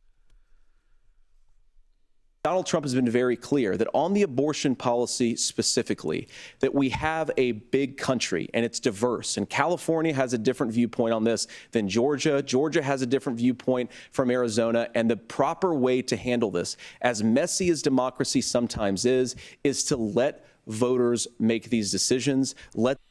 See, but they don't let voters make the decisions. I live in Texas. Voters do not have a say on it. I mean, you get to vote for your representative, but and then they make the law for the state. But Texas isn't going to put it on the ballot as a constitutional amendment like they have in Iowa and Kansas and Indiana. They're not going to do that because they know they'll get their ass handed to them. Because people support abortion. People support access to abortion. And for a party that advocates for individual rights, individual freedom, individual responsibility as fervently as the GOP does, this is a situation where they're saying, yeah, we don't want the federal government to do it because what Roe did was give that right to each individual. You want to have one? You want to consider abortion? Fine. You don't want to consider abortion? Fine. No problem. It's your decision. It's your decision because we trust you with that decision. We know you know your situation. We don't. But what they did by repealing Roe, which they did merely because of their religion, it's the beginning of a theocracy. What it did was it turned it back to the states. So an entire state, 25 million people in Texas are denied abortion rights because the white male-dominated legislature thinks women are property. And that's the GOP view. Women are property. Minorities are property. If you're not a white male, you're somebody's property. And that's the bottom line. That's the way it is. That's their view. That's their view of you. And what they're not telling you is not all white males are created equal. If you're a lower or middle class white male, you're property too. And you belong to the aristocracy. Depends on what country you want to live in. The individual states make their abortion policy, and I think that's what makes the most sense in a very big event. And the states that have turned it over to the voters, who have let the voters decide, the voters are supporting abortion rights in red states like Kansas. Very diverse, and let's be honest, sometimes a very, very messy and divided country. Governor, would you like to respond and also answer the question about restrictions? Yeah, well, the question got asked, and Donald Trump made the accusation that wasn't true about Minnesota. Well, let me tell you about this idea that there's diverse states. There's a young woman named Amber Thurman. She happened to be in Georgia, a restrictive state. Because of that, she had to travel a long distance to North Carolina to try and get her care. Amber Thurman died in that journey back and forth. The fact of the matter is, how can we... And her death is on the hands of the Supreme Court. She died because the Supreme Court decided that she didn't have the knowledge or agency to make her own decisions about her own life, and that the state was able to take those rights away from her. And in Texas, they've made it illegal for healthcare providers to even discuss abortion with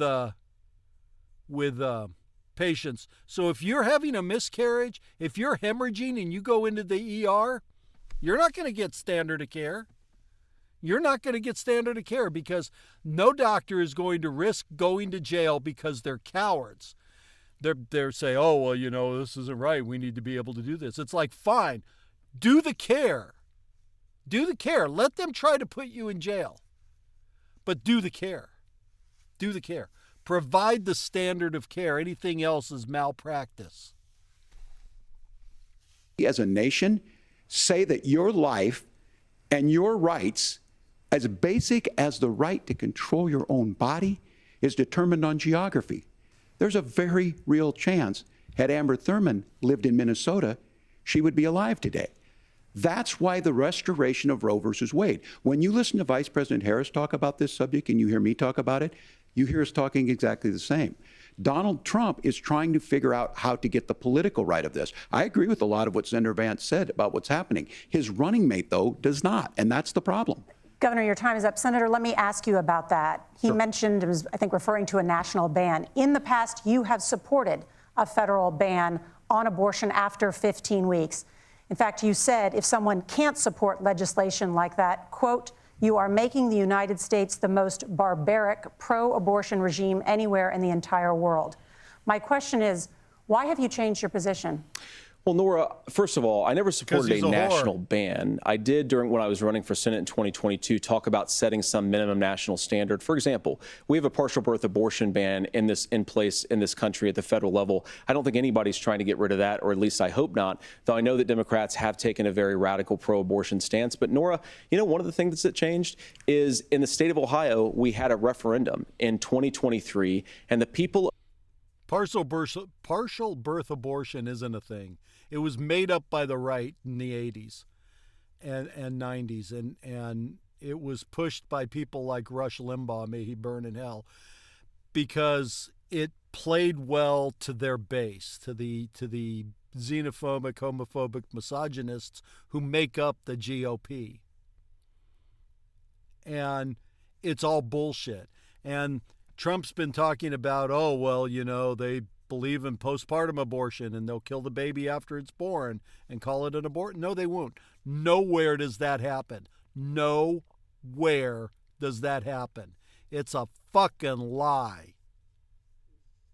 And if you vote for liars, this country's screwed.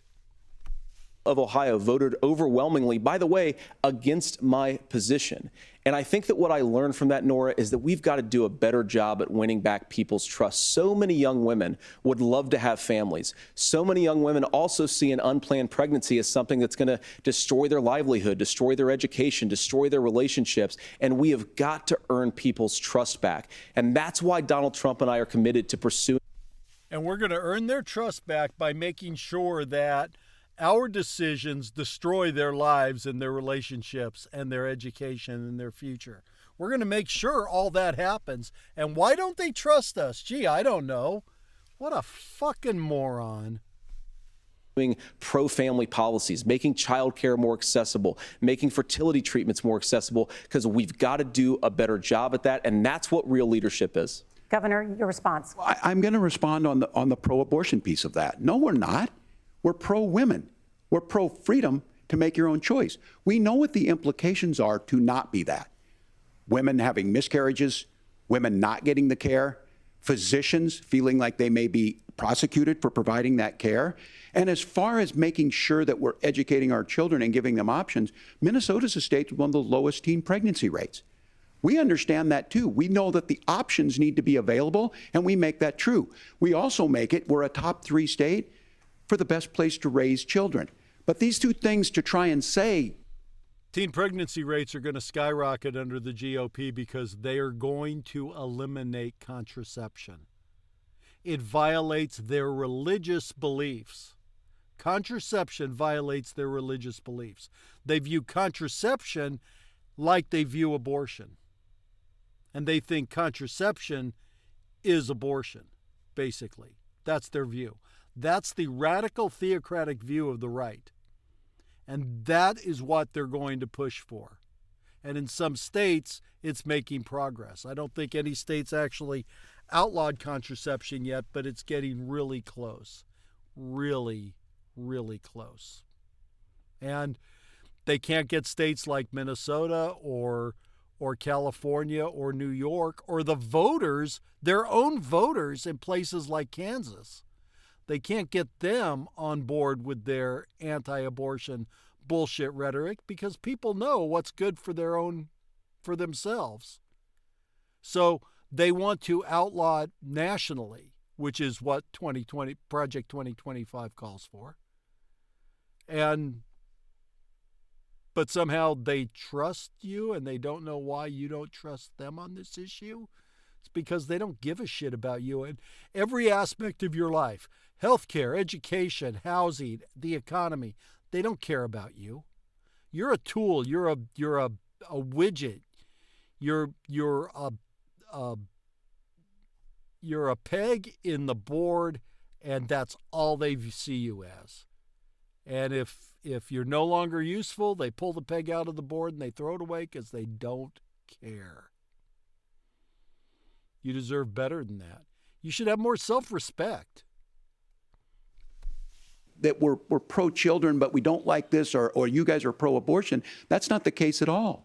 We are pro-freedoms for women to make their choices, and we're going, and Kamala Harris is making the case, to make options for children more affordable, a $6,000 child tax credit, but we're not going to base that on the backs of making someone like Amber Thurman drive 600 miles to try and get health care. Senator. May I respond to that? First of all, Governor, I agree with you. Amber Thurman should still be alive, and there are a lot of people who should still be alive, and I certainly wish that she was. And maybe you're free to disagree with me on this and explain this to me, but as I read the Minnesota law that you signed into law, the statute that you signed into law, it says that a doctor who presides over an abortion where the baby survives, the doctor is under no obligation to provide life-saving care to a baby who survives a botched late-term abortion. That is, I think, whether you're pro-choice or pro-abortion, that is fundamentally barbaric. And that's why I use that word, Nora, is because some of what we've seen, do you want to force Catholic hospitals to perform abortions against their will? Because Kamala...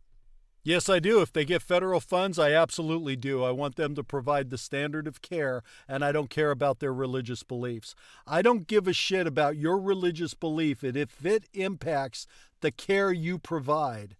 And if you provide a substandard level of care because your religious beliefs don't allow you to provide a standard level of care, do not accept state money.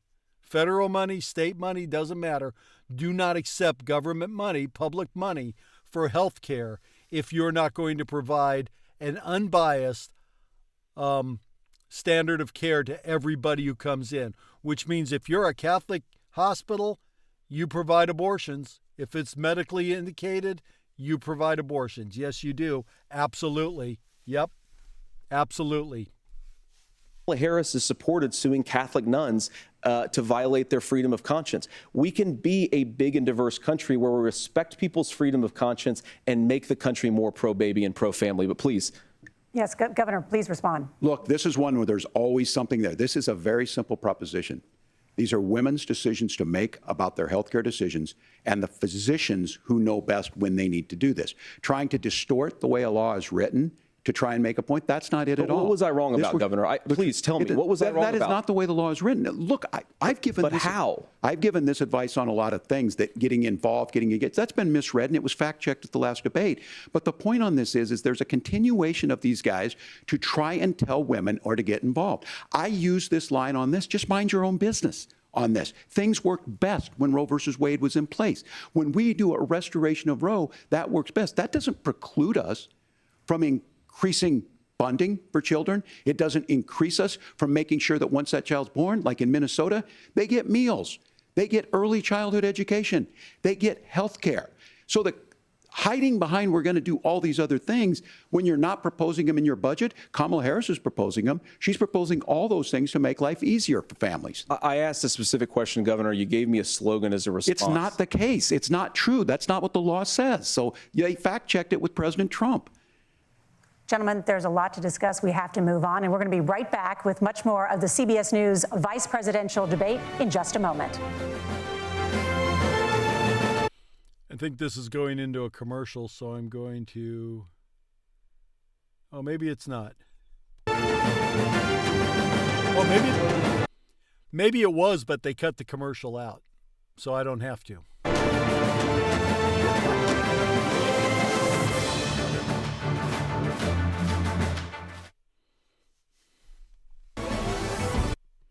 You don't know what the fuck you're talking about on the law is not a slogan. It's the facts. It's just the facts. I mean, you can't pull some bullshit out of your ass and then expect it to be defended and ask how it's not right. It's like, it's just bullshit. That's what the whole thing was with this misrepresentation of the Minnesota law, is it's bullshit. That's the answer to that.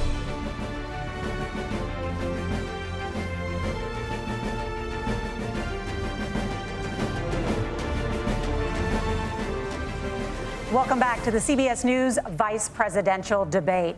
We want to turn now to America's gun violence epidemic. The leading cause of death for children and teens in America is by firearms. Senator Vance, You oppose most gun legislation that Democrats claim would curb gun violence. You oppose red flag gun laws and legislation to ban certain semi-automatic rifles, including AR-15s. So let me ask you, earlier this year, for the first time, the parents of a school shooter were convicted of involuntary manslaughter and sentenced to 10 years in prison. Do you think holding parents responsible could curb mass shootings? I'll give you 2 minutes. Yeah, well, Nora, on that particular case, I don't know the full details, but I certainly trust local law enforcement and local authorities to make those decisions. I think in some cases the answer is going to be yes, and in some cases the answer is going to be no. And the details really matter here, of course. For example, if a kid steals a gun, that's going to be different than if a parent hands over a gun knowing that their kid is potentially dangerous. But look, I want to just sort of speak as a father of 3 beautiful little kids, and our oldest is now in 2nd grade. And like a lot of parents, we send our kids to school with such hope and such joy and such pride at their little faces on the first day of school. And we know, unfortunately, that a lot of kids are going to experience this terrible epidemic of gun violence. And of course, our hearts go out to the families that are affected by this terrible stuff. And we do have to do better. And I think that Governor Walz and I actually probably agree that we need to do better on this. The question is just, how do we actually do it? Now, here's something that really bothers me and worries me about this epidemic of violence. The gross majority, close to 90% in some of the statistics I've seen, of the gun violence in this country is committed with illegally obtained firearms. And while we're on that topic, we know that thanks to Kamala Harris's open border, we've seen a massive influx in the number of illegal guns run by the Mexican drug cartels. So that number, the amount of illegal guns in our country is higher today than it was 3.5 years ago. But what do we do about the schools? What do we do to protect our kids?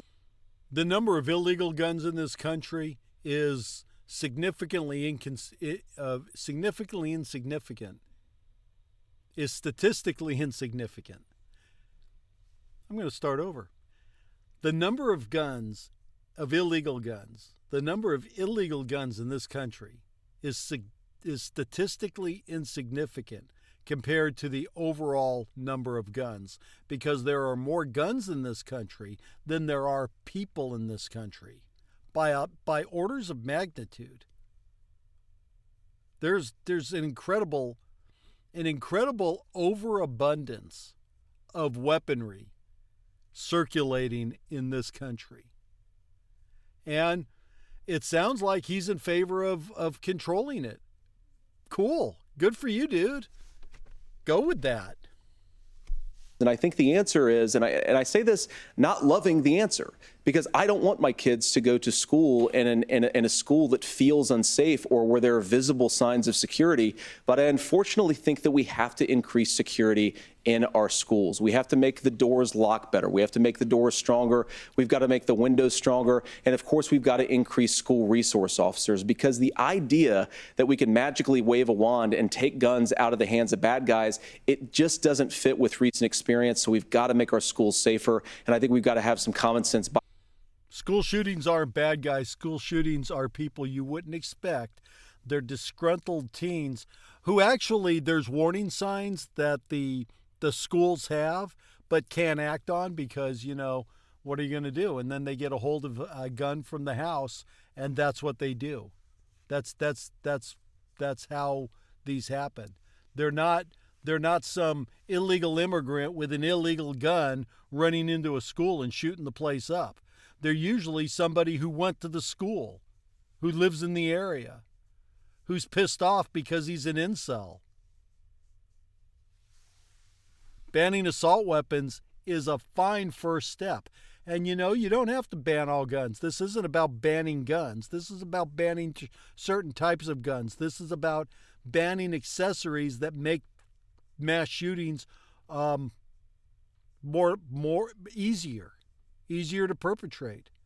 If we continue to refuse to institute rational, reasonable gun safety laws in this country, we are going to end up in a situation where we have no choice but to ban all guns and start confiscating them. And that's what they don't want. But they're absolutely, the NRA, who's funded by the fucking Russians, absolutely does not want they will not countenance any gun control legislation. because, then it's a slippery slope. Then when does it stop? It's like we regulate everything in this country except firearms. And that's got to change. We've got to regulate firearms. There's no reason to have an AR-15, especially a fully auto one, which is technically illegal unless you have a license, and you can get a license to own one.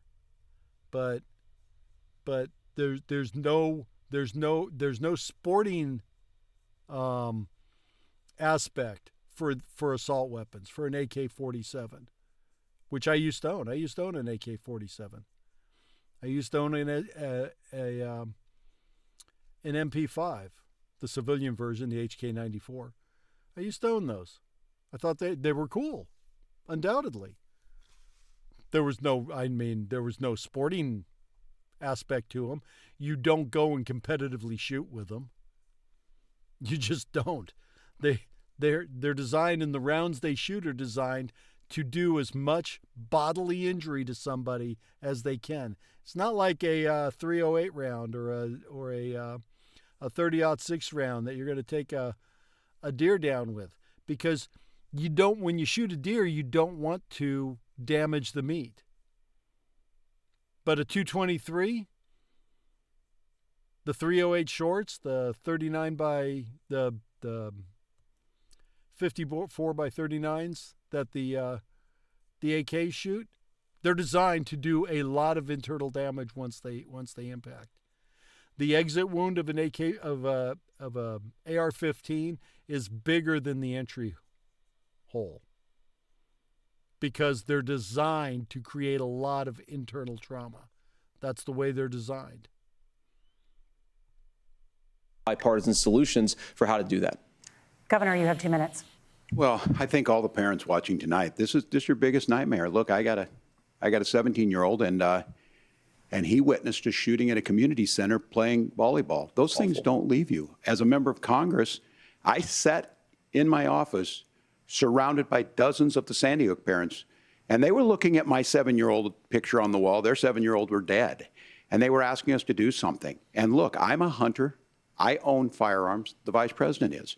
We understand that the Second Amendment is there, but our first responsibility is to our kids to figure this out. In Minnesota, we've enacted enhanced red flag laws, enhanced background checks, and we can start to get data. But here's the problem. If we really want to solve this, we've got folks that won't allow research to be even done on gun violence. And this idea that we should just live with it, here's what I do think, that this is a good start to the conversation. I 100% believe that Senator... And that's another thing the GOP did. They made sure that the NIH and the CDC were unable to perform research on gun violence. They couldn't even look at it. They couldn't study the statistics. They couldn't try to develop patterns or whatever. They couldn't do research into gun violence if they got federal funds. That's where the GOP is on this. GOP on religion, on abortion, on women's rights, on homosexual rights, and on gun ownership, they are outrageously far to the right. They are outrageously out of touch with regular human beings. Vance hates it when these kids, it's abhorrent and it breaks your heart. I agree with that. But that's not far enough when we know there are things that worked. I've spent time in Finland and seen some Finnish schools. They don't have this happen, even though they have a high gun ownership rate in the country. There are reasonable things that we can do to make a difference. It's not infringing on your Second Amendment. And the idea to have some of these weapons out there, it just doesn't make any sense. Kamala Harris, as an attorney general, worked on this issue. She knows that it's there. No one's trying to scaremonger and say we're taking your guns, but I ask all of you out there, do you want your schools hardened to look like a fort? Is that what we have to go? When we know there's countries around the world that their children aren't practicing these types of drills. They're being kids. We owe it to them to get a fix. These are things that shouldn't be that difficult. You can still keep your firearms, and we can make a difference. We have to. If you're listening tonight, this breaks your heart. Senator. Tim, first of all, I didn't know that your 17-year-old witnessed a shooting. And I'm sorry about that, and I hope that he's doing okay. So. Christ have mercy. It is awful. And I appreciate what Tim said, actually, about Finland, because I do think it illustrates some of the frankly, weird differences between our own country's gun violence problem and Finland. Is, okay, first of all, we have way higher rates of mental health abuse. He's about to pull some bullshit out of his ass, it sounds like, about Finland, which he obviously knows nothing about. It's almost comical the way he sets it up. But then he talks about mental health, but they actually don't give a shit about mental health either because they don't want to do any funding for mental health care. Or mental health, substance abuse. We have way higher rates of depression, way higher rates of anxiety. We unfortunately have a mental health crisis in this country that I really do think that we need to get to the root causes of, because I don't think it's the whole reason why we have such a bad gun violence. See, now this is another situation where he actually is talking the progressive line. He's actually making a lot of sense. If he actually believes this, then cool, because we need to fund mental health care. In addition to funding all health care, we need to fund mental health care. In Europe, they have they have better outcomes in mental health because they mainstream mental health patients. Here, we stigmatize them. We stigmatize mental health patients. If you have a mental health issue, you have something wrong with you, and you're viewed suspiciously. And that's got to change. We've got to change the way we view mental health, because mental health is like any other kind of health. And we can fix a lot of the mental health problems. They do in Europe.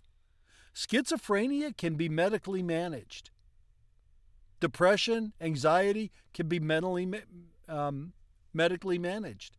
We can medically manage most of the mental health problems.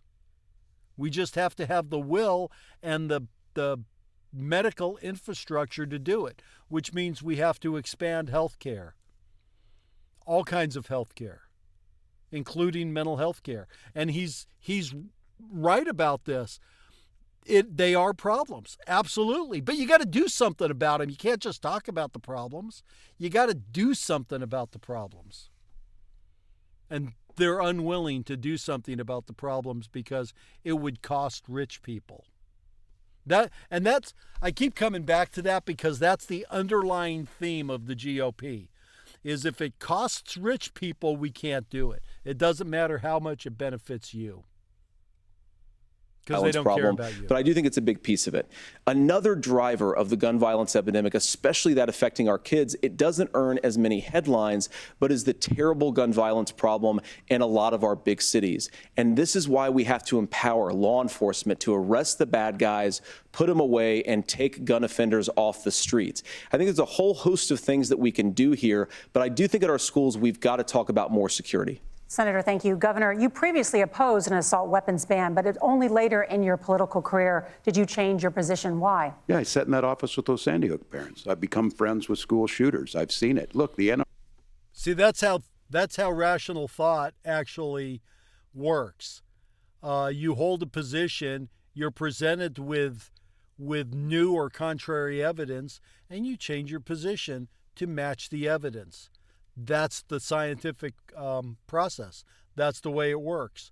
You oppose an assault weapons ban because you believe some bullshit line, and then you deal with a bunch of people who are directly affected by gun violence and would have benefited from an assault weapons ban, and you think, oh, well, I see their point of view. I'm a compassionate human being. I see their point of view, and now I'll consider or support that because turns out it's a good thing. I was wrong, right? NRA, I was an NRA guy for a long time. They used to teach gun safety. I'm of an age where my shotgun was in my car so I could pheasant hunt after football practice. That's not where we live today. And several things I want to mention on this is talking about cities and where it's at. The number one, where the most firearm deaths happen in Minnesota are rural suicides. And we have an epidemic of children getting guns and shooting themselves. And so we have, and we should look at all of the issues, making sure folks have health care and all that, but I want to be very careful. This idea of stigmatizing mental health, just because you have a mental health issue doesn't mean you're violent. And I think what we end up doing is we start looking for a scapegoat. Sometimes it just is the guns. It's just the guns. And there are things that you can do about it. But I do think that this is one, and I think this is a healthy conversation. I think there's a capacity to find solutions on this that work, protect Second Amendment, protect our children. That's our priority. Gentlemen, thank you. Margaret? Thank you, Nora. Let's turn now to the top contributor to inflation, the high cost of housing and rent. There's a shortage of more than 4 million homes in the United States, and that contributes to the high housing prices. Governor Walz. And this is a problem that's been going on since 2008. And Vance is again going to try to make it a Harris problem, but it's not. It's a systemic problem that that we need to fix. But there doesn't seem to be any corporate will to fix it, and that's what the big problem is builders just aren't building as much as they used to. The Harris campaign promises a $25,000 down payment assistance for first-time home buyers and a $10,000 tax credit. They also promise to build 3 million new homes.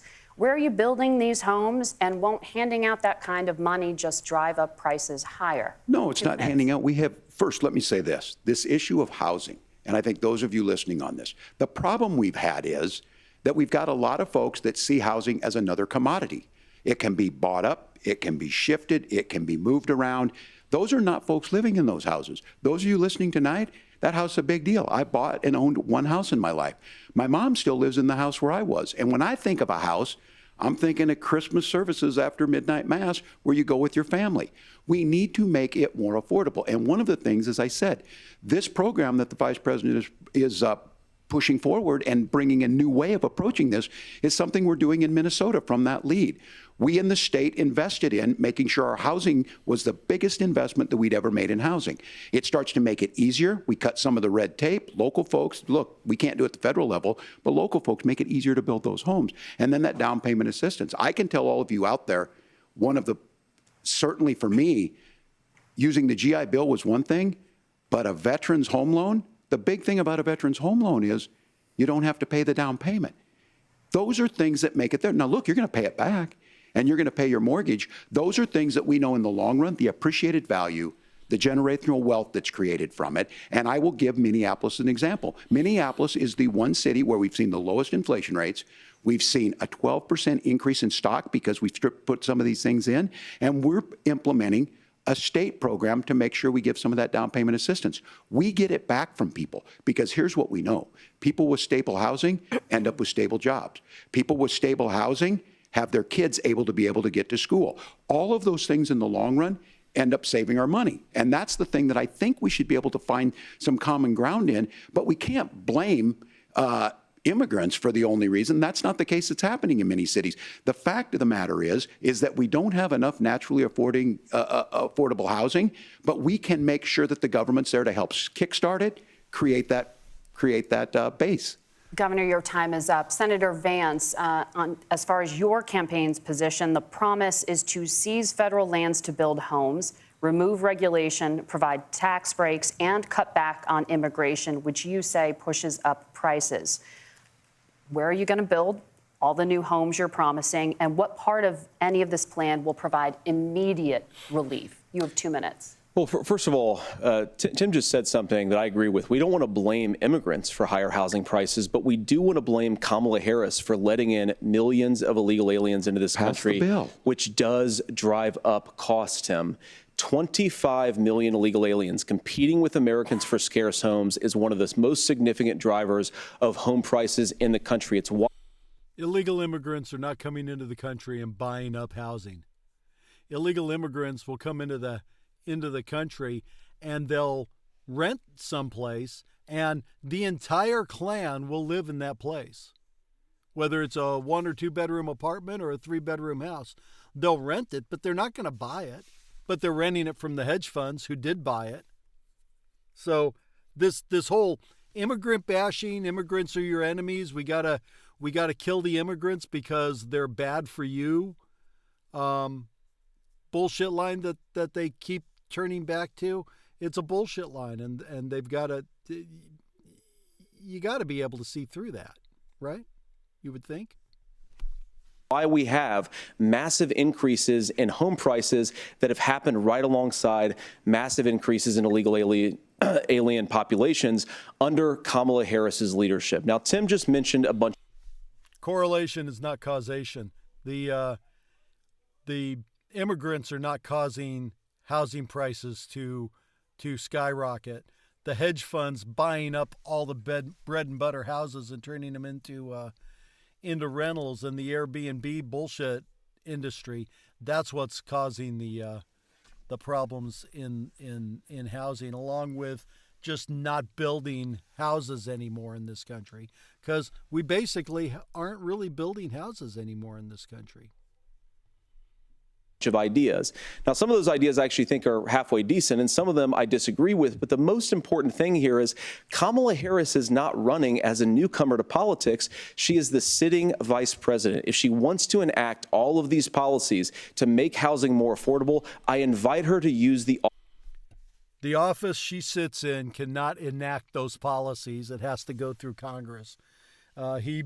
Like Trump, he approaches this from an authoritarian executive order, I can do whatever I want position, but that's not the way the system works. And again, the vice president has no power. The vice president goes to state funerals, breaks ties in the Senate, and sits there and waits for the president to die. Other than that, they've got a really cushy job and an office over in the Naval Observatory, and it's my kind of gig. You have no responsibility, and you get paid well. I want that job. Office that the American people already gave her, not sit around and campaign and do nothing while Americans find the American dream of homeownership completely unaffordable. Now, you asked. And the American dream, not just of home ownership, but of being in a thriving middle class, it has been systematically destroyed by the GOP since Ronald Reagan. That's why the middle class is suffering. It's suffering because of the GOP and since Ronald Reagan. And the whole trickle-down economics lie. Because trickle-down economics is a lie. It doesn't work. It's been proven not to work. Absolutely proven not to work. Margaret, what would immediately change the equation for American citizens if you lower energy prices? As Donald Trump says, drill, baby, drill. One of the biggest drivers. I'm sorry, how does drilling for more oil create more housing? I'm missing the connection here. He's pulling this Palin line out of his ass because he's got nothing else. Because he can't argue the GOP history on the economic issue because they have no standing on it. And then he talks about building new housing on federal lands. It's like any federal lands he'd be looking at, they're in the Mojave Desert. They're out in the middle of nowhere. Walz points out they're not in downtown Minneapolis. They're not in Dallas. They're not in places where people need to live in order to get these jobs that don't exist anymore. Drivers of housing costs aside from illegal immigration is, think about it. If a truck driver's paying 40% more for diesel, then the lumber he's delivering to the job site to build the house is also going to become a lot more expensive. If we open up American energy, you will get immediate pricing relief for American citizens. We've never produced more energy in this country than we are now.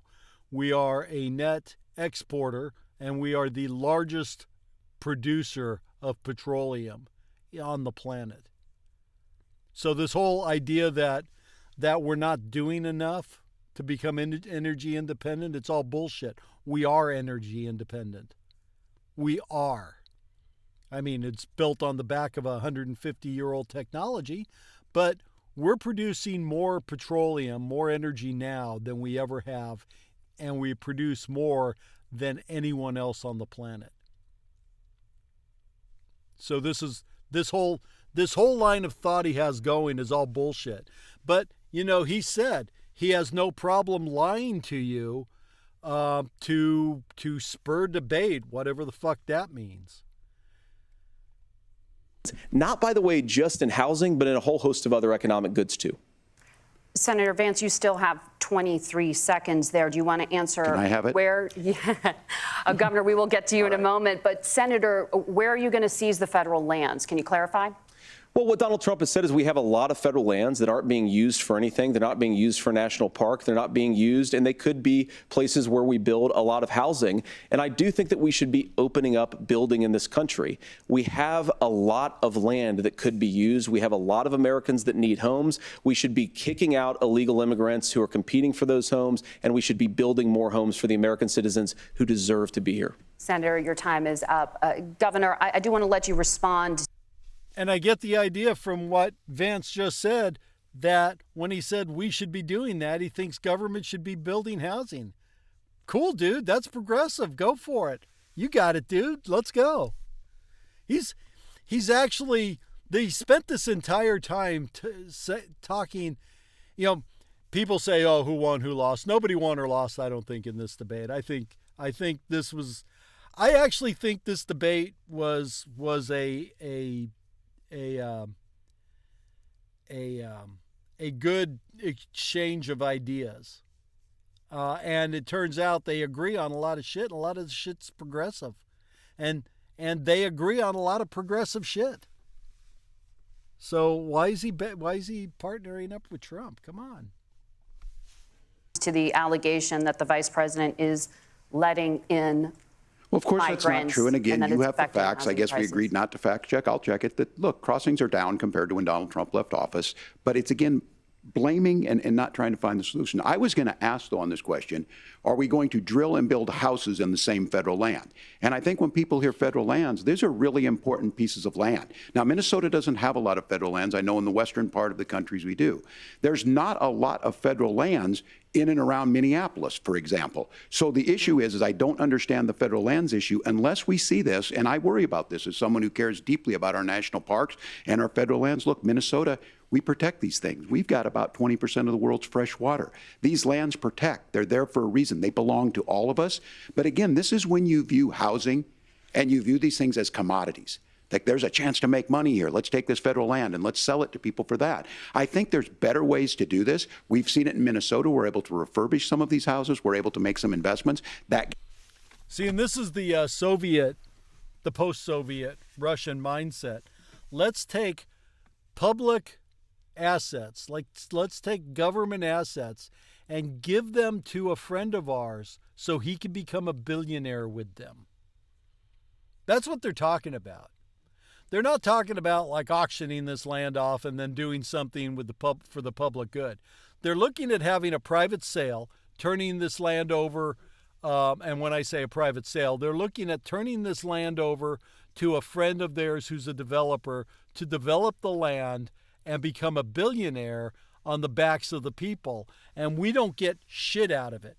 We don't have the public lands anymore, and we have to buy whatever they're building on it. I mean, that's capitalism, no doubt. That's capitalism, but that's not an ethical way to run a country, unless of course he has the government build the houses and then sells the houses and uses the money for healthcare and education and stuff like that. But of course, they're not going to do that either, right? Gets people in. And I'm still on the fact on this. Economists, you Senator Vance, you said you don't like the economists. Which economists are saying that it is immigrants that's adding to the cost? Governor, Where's your the study? time is up. But Senator, on that point, I'd like for you to clarify. There are many contributing factors to high housing costs. What evidence do you have that migrants are part of this problem? Well, there's a Federal Reserve study that we're happy to share after the debate. We'll put it up on social media, actually, that really drills down on the connection between increased levels of migration, especially illegal immigration, and higher housing prices. Now, of course, Margaret, that's not the entire driver of higher housing prices. It's also the regulatory. See, he's confusing migration with immigration because they both end in gration. Migration is people moving from New York to California, from moving from Nevada to Tennessee. That's migration, right? And they're right. Housing prices in Texas are going up because a lot of people are moving out of California, selling their house for $800,000 or $1 million in California, and coming to Texas and buying a house for $300,000 here. But, you know, they can afford a little bit more than that, so they'll pay $350 for it. And then the next person will pay $400. That's what's driving it. And it's more of an equalization of the housing market across the country, but it's equalizing everything up. It's not equalizing everything down. I mean, but that's why prices are increasing. And that's what he's talking about. It's not immigration, especially illegal immigration. It's people moving from one state to another. It's migration around the country. Regime of Kamala Harris. Look, we are a country of builders. We're a country of doers. We're a country of explorers. But we increasingly have a federal administration that makes it harder to develop our resources, makes it harder to build things, and wants to throw people in jail for not doing everything exactly as Kamala Harris says they have to do. And what that I don't know where he gets this bullshit line of throwing everybody in jail because they're not doing what Kamala Harris says. I don't know where he ever got that idea or, you know, how he pulled that stinky thing out of his ass. But he needs to shove it back up there. It's got to stay there. What a stupid that means comment. Is that you have a lot of people who would love to build homes who aren't able to build homes. I actually agree with Tim Walz. We should get out of this idea of housing as a commodity. But the thing that has most turned housing into a commodity is the free fucking market and the hedge funds. That's what's done it. That's what's done it. Giving it away to millions upon millions of people who have no legal right to be here. And that's not happening. We're not giving away housing to millions and millions of people who have no right to be here. And he knows that. That's a fucking lie. You know, I get that. It sounds like I'm rabidly anti-Vance, and I'm not, because he actually makes a lot of sense in a lot of what he says. But I just don't know. It's going back to the abortion trust issue. I have no trust in anything he says because he said he'll lie to us, and it's up to us to decide what's a lie and what's not. This is the Fox News mentality. Lie to people because it's good for business. Know you're lying to them and don't care because it's good for business. And that Fox News admitted that. They admitted it in court documents and depositions. In a court case, they admitted that no rational person would believe their on-air talent because it's entertainment, even though it's passed off as news. And they had to say that to avoid a libel judgment.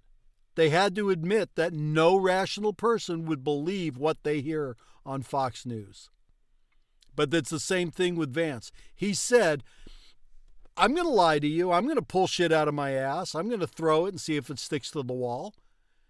And I'm going to guess you're too stupid to worry about whether it's true or not. You're just going to hear a little sound bite and run with it, right? And I work with people who fucking do that. It's like, I know a priest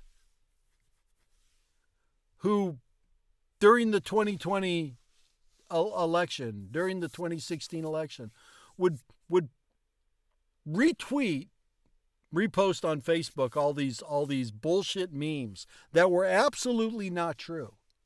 And I called him on it, and he says, "Oh, well, I thought they were funny." It's like, but if it's a lie, it's not funny, right? I mean, if it's a lie that does harm, it's not funny. You can't just lie to people. You've got to have integrity. If you have no integrity, you have no standing to run for public office. You should not hold public office if you lack integrity. And these guys lack integrity. Trump's an American Hitler, but if I can be vice president, he's a nice guy, and I love him. What are the federal regulations? I deal with this as a governor. You can very quickly reply. I'm sorry. I get this as a governor, and I don't necessarily disagree with that in some cases, many of those are local, many of them are state. I don't know which ones are federal, but I think whenever we talk regulations, people think they can get rid of them. I think you want to be able to get out of your house in a fire. I think you want to make sure that it's fireproof and those types of things. So which are the regulations? Because the vice president's not responsible for those. Congress writes those. Governor, thank you. Gentlemen, we have a lot to get to. You're passionate about the housing crisis, I can tell. But Nora? Thank you. One of the top problems facing Americans is the high cost of health care. Senator Vance, at the last presidential debate, former President Trump was asked about replacing the Affordable Care Act. In response, he said, "I have concepts of a plan." Since then, Senator, you've talked about changing how chronically ill Americans get health insurance. Can you explain how that would work? And can you guarantee that Americans with pre-existing conditions won't pay more? I'll give you 2 minutes. Well, of course, we're going to cover Americans with pre-existing conditions. In fact, a lot of my family members have gotten health care, I believe. Yeah, we're gonna cover them, but we're gonna charge the shit out of them for it. Members of my family actually got private health insurance, at least for the first time, switched off of Medicaid onto private insurance for the first time under Donald Trump's leadership. And I think that, a lot of people have criticized this concepts of a plan remark. Look, it's very simple common sense. I think as Tim Walz knows from 12 years in Congress, you're not going to propose a 900-page bill standing on a debate stage. It would bore everybody to tears, and it wouldn't actually mean anything because part of this is the give and take of bipartisan negotiation. Now, when Donald Trump was actually president, and again, he has a record to be proud of, prescription drugs fell in 2018 for the first time in a very long time. Under Kamala Harris's leadership, prescription drugs are up about 7%. Under Donald Trump's entire 4 years, they were up about 1.5%.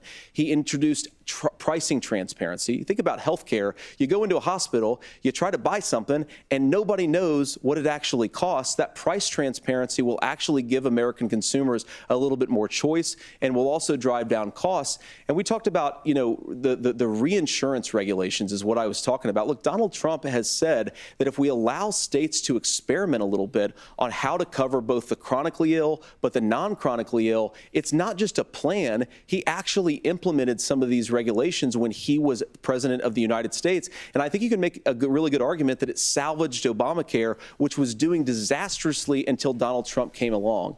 And I think this is an important. Obamacare, as it was originally, the Affordable Care Act, as it was originally proposed, was proposed as a public option, right? It was not necessarily a mandate for care. You had to have care. You had to have health care. You had to have health insurance. You didn't have to have the HCA. The Republicans amended the ACA 161 times, trying to make it unworkable. They worked really hard on making the bill completely unworkable. And despite their efforts, it still works, and people still like it. If you ask people how they feel about the Affordable Care Act, they fucking love it. They love the Affordable Care Act. They hate Obamacare because the Republicans have really sold them, especially the ignorant right base. the 30% that absolutely support Trump, I'm looking at you guys. They sold them on the idea that Obamacare was god awful, but but then you ask about the Affordable Care Act, it's like, oh, I love the ACA because it provides health care for millions and millions and millions of people. This whole argument is bullshit. The whole argument that the ACA is terrible because of the way it was designed and that Trump somehow saved it. That's absolute bullshit. Trump didn't save it. He tried to destroy it.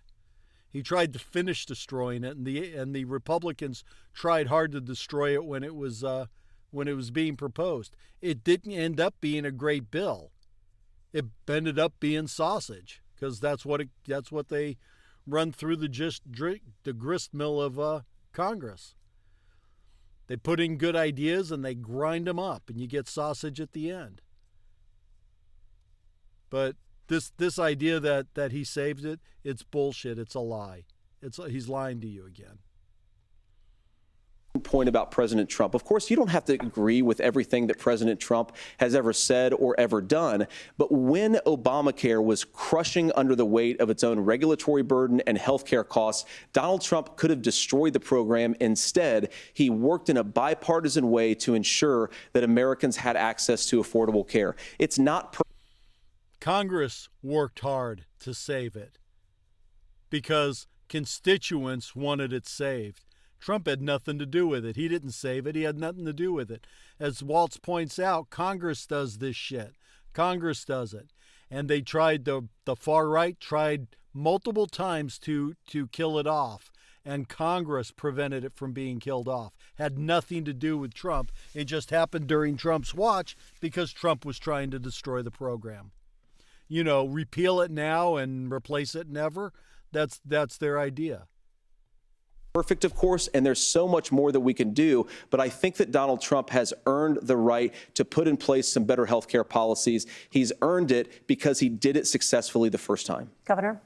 All right, here's where being an old guy gives you some history. I was there at the creation of the ACA.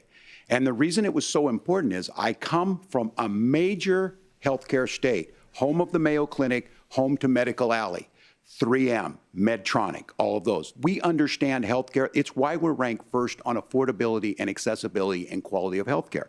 And so what I know is under Kamala Harris, more people are covered than they have before. And those of you listening, this is critical to you.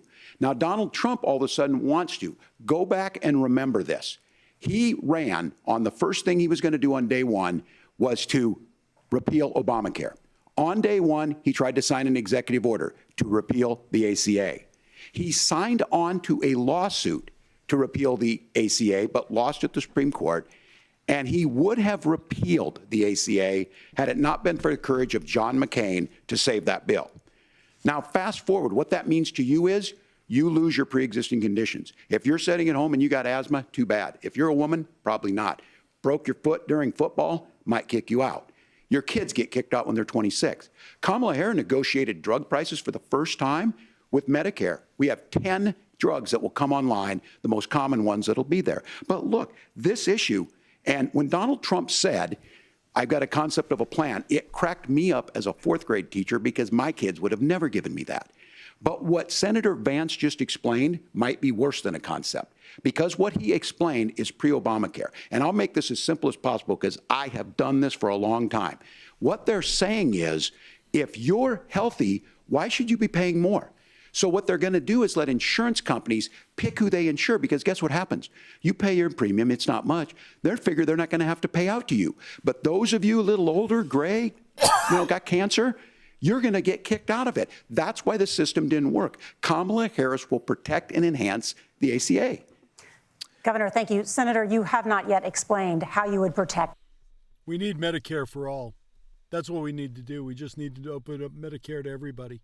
That's going to be what fixes healthcare in this country. You want to go get private health insurance? Knock yourself out. But as a base, Everybody in this country. You don't need to sign up for it. You just need to have it. Everybody in this country needs to have a base level of health care access, just like you need a base level of education access, and you need a base level of housing and income. You need all that. We're rich enough. We're a rich enough planet to provide that for everybody. We need to get on with it. We're moving into the future. We're almost halfway through. We're a quarter of the way through the 21st century. We should be more evolved and, socially evolved than this, but we're not. People with pre-existing conditions, or laid out that plan? Well, look, we currently have laws and regulations in place right now that protect people with pre-existing conditions. We want to keep those regulations. Yeah, dude, that's the Affordable Care Act. That's right. We do have that. It's the Affordable Care Act. In place, but we also want to make the health insurance marketplace function a little bit better. Now, what Governor Walz just said is actually not true. A lot of what happened, and the reason that Obamacare was crushing under its own weight, is that a lot of young and healthy people were leaving the exchanges. Donald Trump actually helped address that problem, and he did so in a way that preserved people's access to coverage who had pre-existing conditions. But again, something that these guys do is they make a lot of claims about if Donald Trump becomes president, all of these terrible consequences are going to ensue. But in reality, Donald Trump was president. Inflation was low. Take-home pay was higher. And he saved the very program from a Democratic administration that was collapsing and would have collapsed absent his leadership. He did his job, which is govern in a bipartisan way and get results, not just complain about problems, but actually solve them. Governor, did enrollment under the Affordable Care Act go up under the Trump administration? It's higher now that we've seen it go up. Look, people are using it. The system works. And the question about this of young people or whatever, that's the individual mandate piece of this. And Republicans fought tooth and nail saying, well, Americans should be free to do this. Well, then what happens is... So you think the individual mandate's a good idea? You shrink. Yes, I think the idea of making sure the risk pool is broad enough to cover everyone, that's the only way insurance works. When it doesn't, it collapses. You are asking pre-ACA where we get people out. Look, people know that they need to be on health care. People expect it to be there. And when we are able to make it, and we are making it this way, when we incentivize people to be in the market, when we help people who might not be able to afford it get there, and we make sure then when you get sick and old, it's there for you. Because I heard people say, well, I don't want to buy into Medicare or whatever. Good luck buying health care once you get past 70. So look, the ACA works. We can continue to do better. Kamala Harris did that. The way she made everything better was negotiating those 10 drugs on Medicare for the first time in American history. Thank you. Margaret? Can I address that? I apologize. We're out of time. We have a number of subjects to discuss. Margaret? Let's talk about families in America. There is a child care crisis in this country, and the United States is one of the very few developed countries in the world without a national paid leave program for new parents. Governor Walz, you said that if Democrats win both the White House and Congress, this is a day one priority for you. How long should employers be required to pay workers while they are home taking care of their newborns? You have 2 minutes. Yeah, well, that's negotiable, and that's what Congress worked. But here's what the deal is. Americans sitting out there right now, you may work for a big company. Look, we're home in Minnesota to some of the largest Fortune 500 companies. Kamala Harris knows that in California. Those companies provide paid family and medical leave. One is, I think they're moral and they think it's a good thing, but it also keeps their employees healthy. We in Minnesota passed a paid family and medical leave. You have a child, and I had to go back to work 5 days after my kids were born. This allows you to stay home a certain amount of time. What we know is that gets the child off to a better start, the family works better, we stay in their employers, we get more consistency. And what's that time length? At least 6 weeks. At least 6 weeks, and preferably like 3 months. Absolutely. Needs to happen. In that. So Kamala Harris has made it a priority. We implemented it in Minnesota, and we see growth. That's how you become a pro-business state. But the negotiations on it, and here's the issue. Those big companies are able to offer it. Those of you out there who don't have it, just imagine what happens if you get cancer or your child gets sick. We know what happens. You end up staying home. In some places, that means no paycheck. because you've got no protection on that. This is the case of an economy that Donald Trump has set for the wealthiest amongst us. He's willing to give those tax breaks to the wealthiest. He's willing to say, bust those unions up, do whatever. What we're saying is the economy works best when it works for all of us. And so a paid family medical leave program, and I will tell you, go to the families or go to the businesses and ask them. As far as childcare on this, you have to take it at both the supply and the demand side. You can't expect the most important people in our lives to take either our children or our parents to get paid the least amount of money. And we have to make it easier for folks to be able to get into that business and then to make sure that folks are able to pay for that. We were able to do it in Minnesota, and I'm still telling you this. We were listed as the best state. We're still in crisis on this. A federal program of paid family and medical leave and help with this will enhance our workforce, enhance our families, and make it easier to have the children that you want.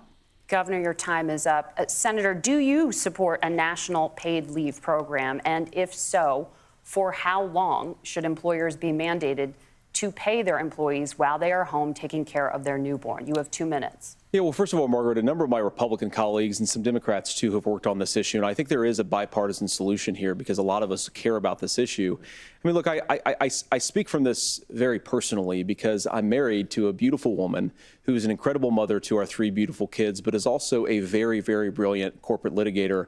And I'm so proud of her. But being a working mom, even for somebody with all of the advantages of my wife, is extraordinarily difficult. And it's not just difficult from a policy perspective. She actually had access to paid family leave because she worked for a bigger company. But the cultural pressure on young families and especially young women, I think makes it really hard for people to choose the family model they want. A lot of young women would like to go back to work immediately. Some would like to spend a little time home with the kids. Some would like to spend longer at home with the kids. We should have a family care model that makes choice possible. And I think this is a very important See, again, that's a very progressive view. On board with you there, JD. Very progressive of you. Substantive difference between Donald Trump and Kamala Harris's approach. I mean, look, if you look at the federal programs that we have that support paid family leave right now, the Community Development Block Grant, and there's another block grant program that spends a lot of money from the federal government. These programs only go to one kind of child care model. Let's say you'd like your church maybe to help you out with child care. Maybe you live in a rural area or an urban area and you'd like to get together with families in your neighborhood to provide child care in the way that makes the most sense. You don't get access to any of these federal monies. We want to promote choice in how we deliver family care and how we promote child care because, look, it is unacceptable. And, you know, of course, Tim and I have been on the campaign trail a lot the past 7 or 8 weeks. And one of the biggest complaints I hear from young families is people who feel like they don't have options, like they're choosing between going to work or taking care for their kids. That is an incredible burden to put on American families. We're the only country that does it. I think we could do a heck of a lot better. Senator, thank you. You have also said, Senator Vance, many things about the American family. The Federal Reserve says parents will spend nearly as much on child care as they do on housing each month. So I want to get your thoughts on this. President Trump recently said, as much as child care is talked about as being expensive, it's relatively speaking not very expensive compared to the kinds of numbers we'll be taking in. Is President Trump committed to the $5,000 per child tax credit that you have described? You have 1 minute. Well, what President Trump said, Margaret, I just want to defend my running mate here a little bit, is that we're going to be taking in a lot of money by penalizing companies for shipping jobs overseas and penalizing countries who employ slave laborers and then ship their products back into our country and undercut the wages of American workers. It's the heart of the Donald Trump economic plan. Cut taxes for American workers and American families. Cut taxes for businesses that are hiring and building companies in the United States of America, but penalize companies and countries that are shipping jobs overseas. That's the heart of the economic proposal. And I think what President Trump is saying is that when we bring in this additional revenue with higher economic growth, we're going to be able to provide paid family leave, child care options that are viable and workable for a lot of American families. Can you clarify how that will solve the child care shortage? Well, because as Tim said, a lot of the child care shortage is we just don't have enough resources going into the multiple people who could be providing family care options. And we're going to have to, unfortunately, look, we're going to have to spend more money. We're going to have to induce more people to want to provide child care options for American families, because the reason it's so expensive right now is because you've got way too few people providing this very essential service. Thank you, Senator. Governor Walz, your ticket also has some child care tax credit proposals. Do you think Congress will agree to the $6,000 credit for newborns and $3,000 credit for children over the age of 6, as your campaign has promised? Is that really? That's up to us. It's up to us whether Congress does that or not. Vote for the Democrat in your congressional district, and if your senator's up, vote for the Democrat in your state. And yeah, we'll absolutely get that. Absolutely get that. If you vote for any of the Republicans, no, we're screwed. Realistic. Well, if these members of Congress are listening to anybody, I can tell you, and this is the biggest issue. Everybody listening tonight knows. I mean, I'm sure they were shocked to hear it's not that expensive. And let's be clear, whether it's $5,000 or $6,000, that pays you about 3 or 4 months. Let's be clear of where we're at on this. It's because we got out of an imbalance on this. We thought we were going to get by not paying people. I don't think Senator Vance and I are that far apart. I'm not opposed to what he's talking about on options. We've done scholarships types of things. I think we need to be open to making the case. But the issue here is, the question you asked is, you're not going to pay for it with these tariffs. That's just adding another $4,000 on the family and taking less. So not only do they not get the money to pay for that, they're $4,000 in the hole. That's Wharton School. That's his alma mater. And yeah, and tariffs, I don't know if I've ranted about tariffs or not yet, but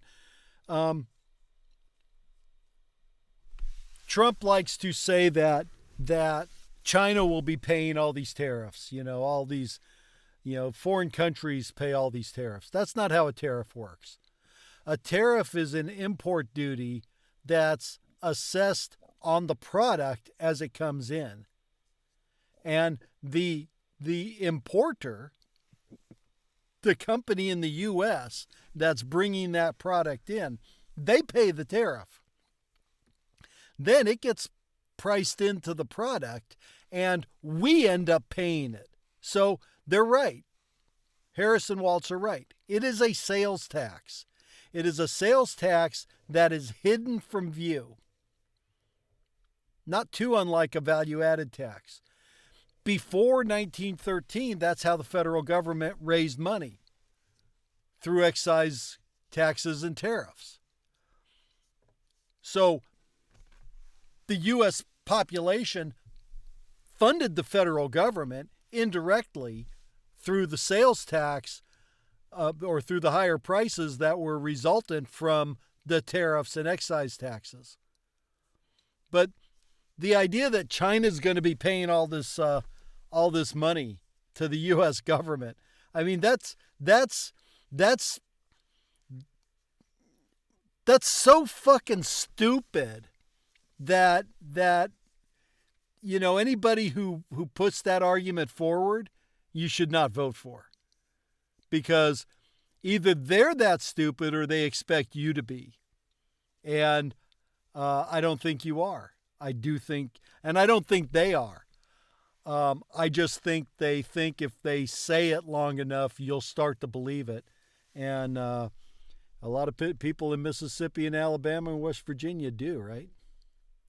I pick on Mississippi a lot because it is statistically the stupidest state in the country, followed closely by West Virginia and Alabama. So I think the issue here is, those members of Congress, I can't believe they're not. When I go to businesses, sure, they'll talk about taxes sometime, but they will lead with childcare and they will lead with housing, because we know the problem is, especially in a state like Minnesota, we need more workers because our economy is growing, but we need the workforce. Governor, thank you. We need to move on. Nora? Let's talk about the state of democracy, the top issue for Americans after the economy and inflation. After the 2020 election, President Trump's campaign and others filed 62 lawsuits contesting the results. Judges, including those appointed by President Trump and other Republican presidents, looked at the evidence and said there was no widespread fraud. The governors of every state in the nation, Republicans and Democrats, certified the 2020 election results and sent a legal slate of electors to Congress for January 6th. Senator Vance, you have said you would not have certified the last presidential election and would have asked the states to submit alternative electors. That has been called unconstitutional and illegal. Would you again seek to challenge this year's election results, even if every governor certifies the results? I'll give you 2 minutes. Well, Nora, first of all, I think that we're focused on the future. We need to figure out how to solve the inflation crisis caused by Kamala Harris's policies, make housing affordable, make groceries affordable, and that's what we're focused on. But I want to answer your question because you did ask it. Look, what President Trump has said is that there were problems in 2020, and my own belief is that we should fight about those issues, debate those issues peacefully in the public square, and that's all I've said, and that's all that Donald Trump has said. Remember, he said that on January the 6th, the protesters ought to protest peacefully. And on January the 20th, what happened? Joe Biden... On January 6th, he did not say they needed to protest peacefully. What he said was, they're down at the other end of the mall, taking your country away, stealing your election from you. And if you don't fight like hell, you're not going to have a country anymore. That's what he said. That's what he said. Thus, they proceeded to go down and ransack the Capitol the first time since 1861. It wasn't a peaceful day at the Capitol. They built a gallows to hang Pence if they had found him. They broke in, they bum rushed their way through barriers. They scaled the side of the building. They broke windows. But strangely, when they got in there, they stayed in the little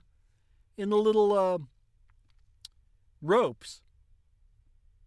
Then they moved the ropes out a little so more of them could go through. That was kind of funny. And then they proceeded to take a shit on literally on Nancy Pelosi's desk. So yeah, they everybody who is in jail for that needs to be there. They need to stay there. And there are people who aren't in jail yet that need to go to jail for the January 6th insurrection. Because however he tries to whitewash it now, it was an attempt to overthrow the government, and thankfully it failed.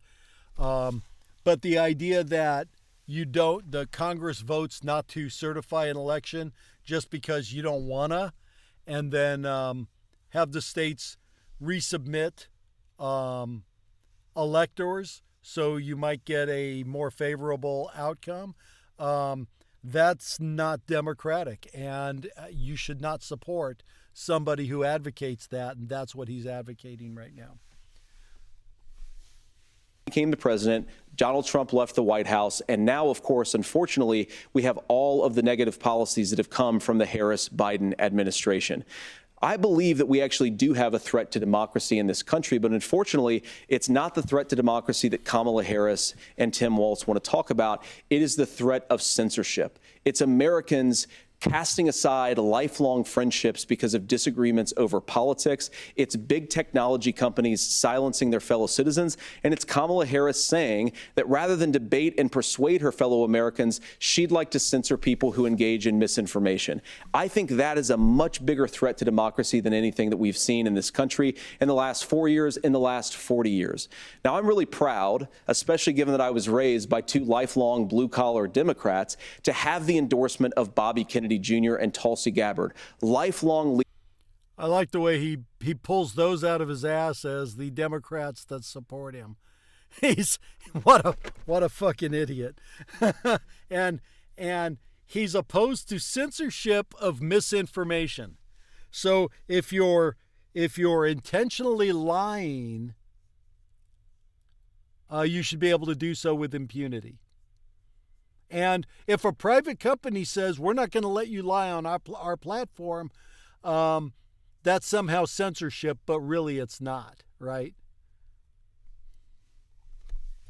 leaders in the Democratic coalition. And of course, they don't agree with me and Donald Trump on every issue. We don't have to agree on every issue, but we're united behind a basic American First Amendment principle that we ought to debate our differences. We ought to argue about them. We ought to try to persuade our fellow Americans. Kamala Harris is engaged in censorship.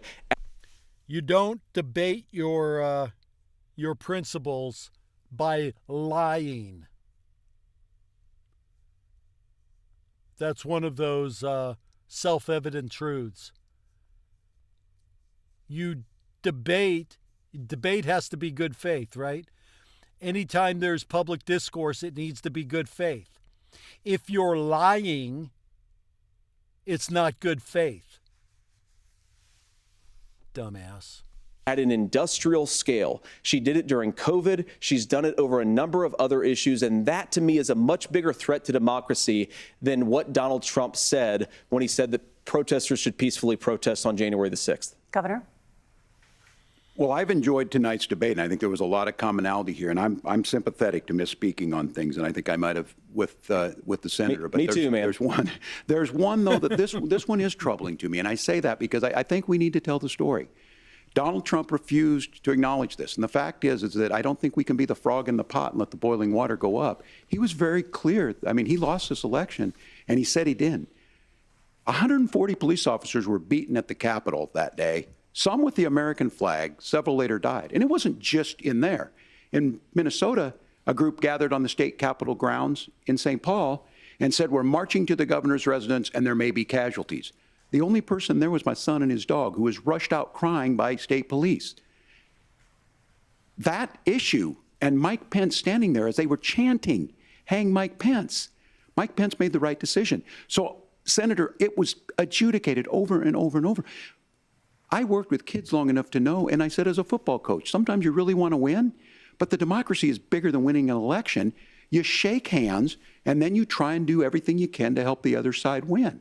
That's what was at stake here. Now, the thing I'm most concerned about is the idea that imprisoning your political opponents, already laying the groundwork for people not accepting this.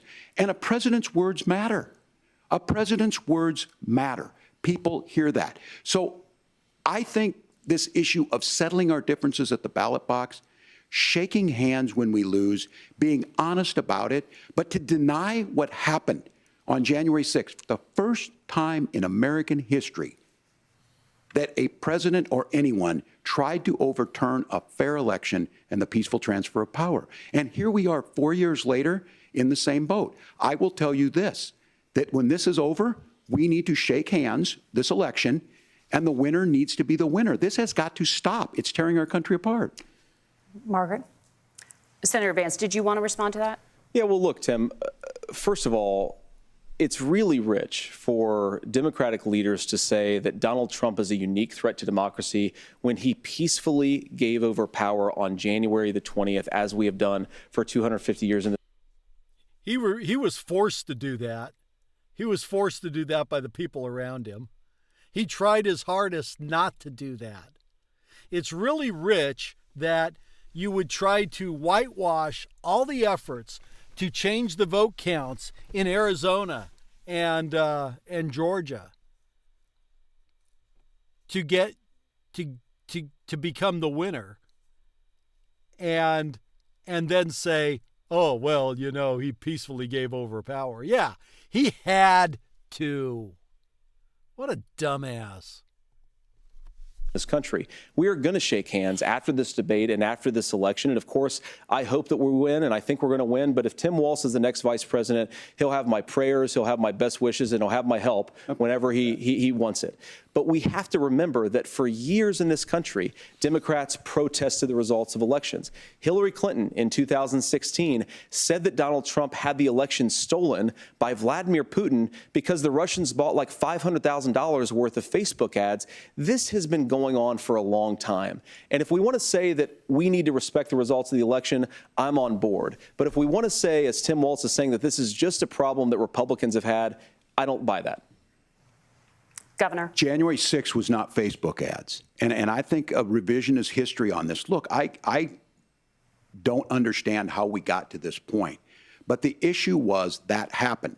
Donald Trump can do it. And all of us say there's no place for this. It has massive repercussions. This idea that there's censorship to stop people from threatening to kill someone, threatening to do something, that's not censorship. Censorship is book banning. We've seen that. We've seen that brought up. I just think for everyone tonight, and I'm going to thank Senator Vance, I think this is the conversation they want to hear. And I think there's a lot of agreement, but this is one that we are miles apart on. This was a threat to our democracy in a way that we had not seen. And it manifested itself because of Donald Trump's inability to say. He is still saying he didn't lose the election. I would just ask that. Did he lose the 2020 election? Tim, How simple a question to say yes or no to. I mean, this is a straightforward yes or no question, right? focused on the future. Did Kamala Harris censor Americans from speaking their mind in the wake of the 2020 COVID situation? That is a damning non-answer. It's a damning non-answer for you to not talk about censorship. Obviously, Donald Trump and I think that there were problems in 2020. We've talked about it. I'm happy to talk about it further. But you guys attack us for not believing in democracy. The most sacred right under the United States democracy is the First Amendment. You yourself have said there's no First Amendment right to misinformation. Kamala Harris wants to use the power of government and big tech to silence people from speaking their minds. That is a threat to democracy that will long outlive this present. You know, there's a difference between the First Amendment and, saying stupid shit and intentionally lying. Public officials or wannabe public officials intentionally lying to us, right? Should people be able to tell other people, just inject some bleach to cure COVID? Well, of course we should not allow that. What a dumbass. Political moment. I would like Democrats and Republicans to both reject censorship. Let's persuade one another. Let's argue about ideas, and then let's come together afterwards. You can't yell fire in a crowded theater. That's the test. That's the Supreme Court. Your argument, your debate has to be good faith. You have to have a good faith discussion. If you're having a good faith discussion, fine. That does not have any room for misinformation or lying. Misinformation is just a polite way of saying lying. Because lying is too harsh? Test. Tim, fire in a crowded theater. You guys wanted to kick people off of Facebook for saying that toddlers shouldn't wear masks. Senator, the governor does have the floor. Fire in a crowded theater.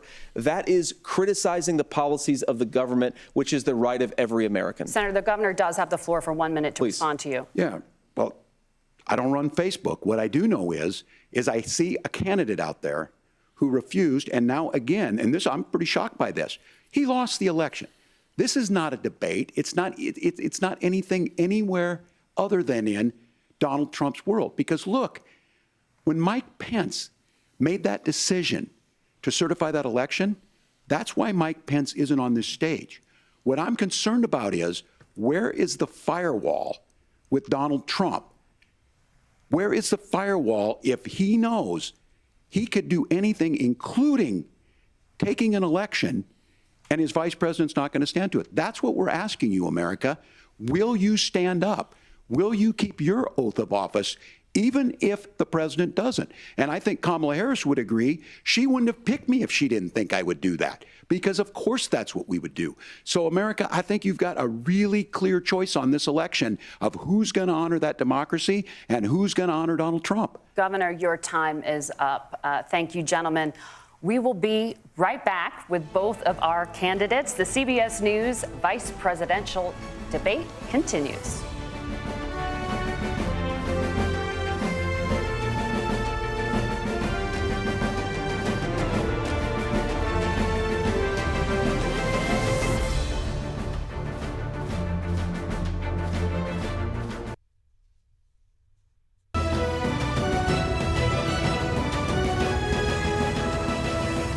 Welcome back to the CBS News vice presidential debate. It is now time for the closing statement. Senator Vance won the virtual coin toss and elected to go last. So, Governor Walz, you are first. You have 2 minutes. Well, thank you, Senator Vance. Thank you to CBS News. And most importantly, thank you to all of you. If you're still up and the folks who miss Dancing with Our Stars, I appreciate it. But look, the support of the democracy matters. It matters that you're here. And I'm as surprised as anybody of this coalition that Kamala Harris has built, from Bernie Sanders to Dick Cheney to Taylor Swift, and a whole bunch of folks in between there. And they don't all agree on everything, but they are truly optimistic people. They believe in a positive future of this country and one where our politics can be better than it is. And I have to tell you, that better than it is the sense of optimism that there can be an opportunity economy that works for everyone, not just to get by, but to get ahead. And the idea that freedom really means something.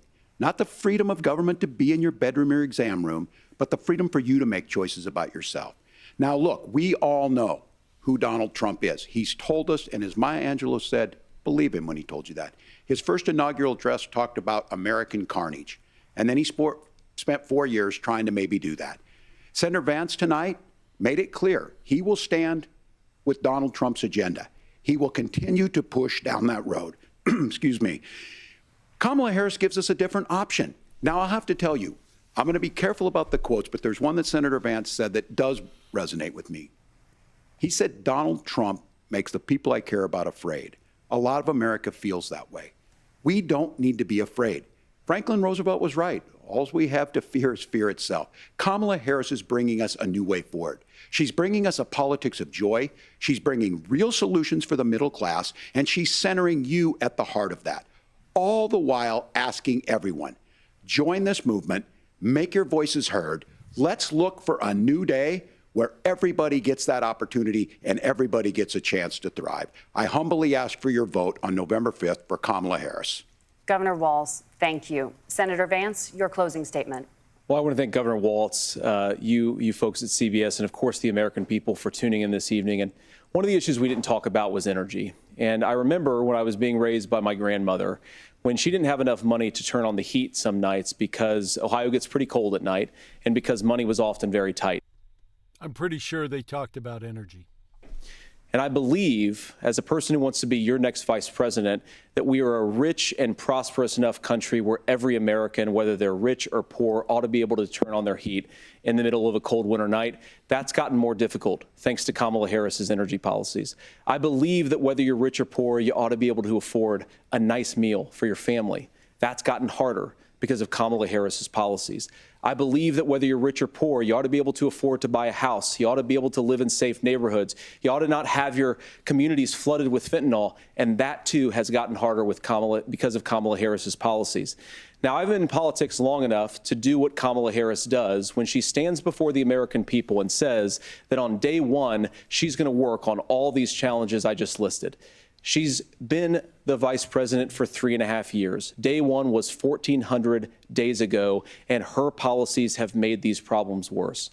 Now, I believe that we have the most beautiful country in the world. I meet people on the campaign trail who can't afford food, but have the grace and generosity to ask me how I'm doing and to tell me they're praying for my family. What that has taught me is that we have the greatest country, the most beautiful country, the most incredible people anywhere in the world.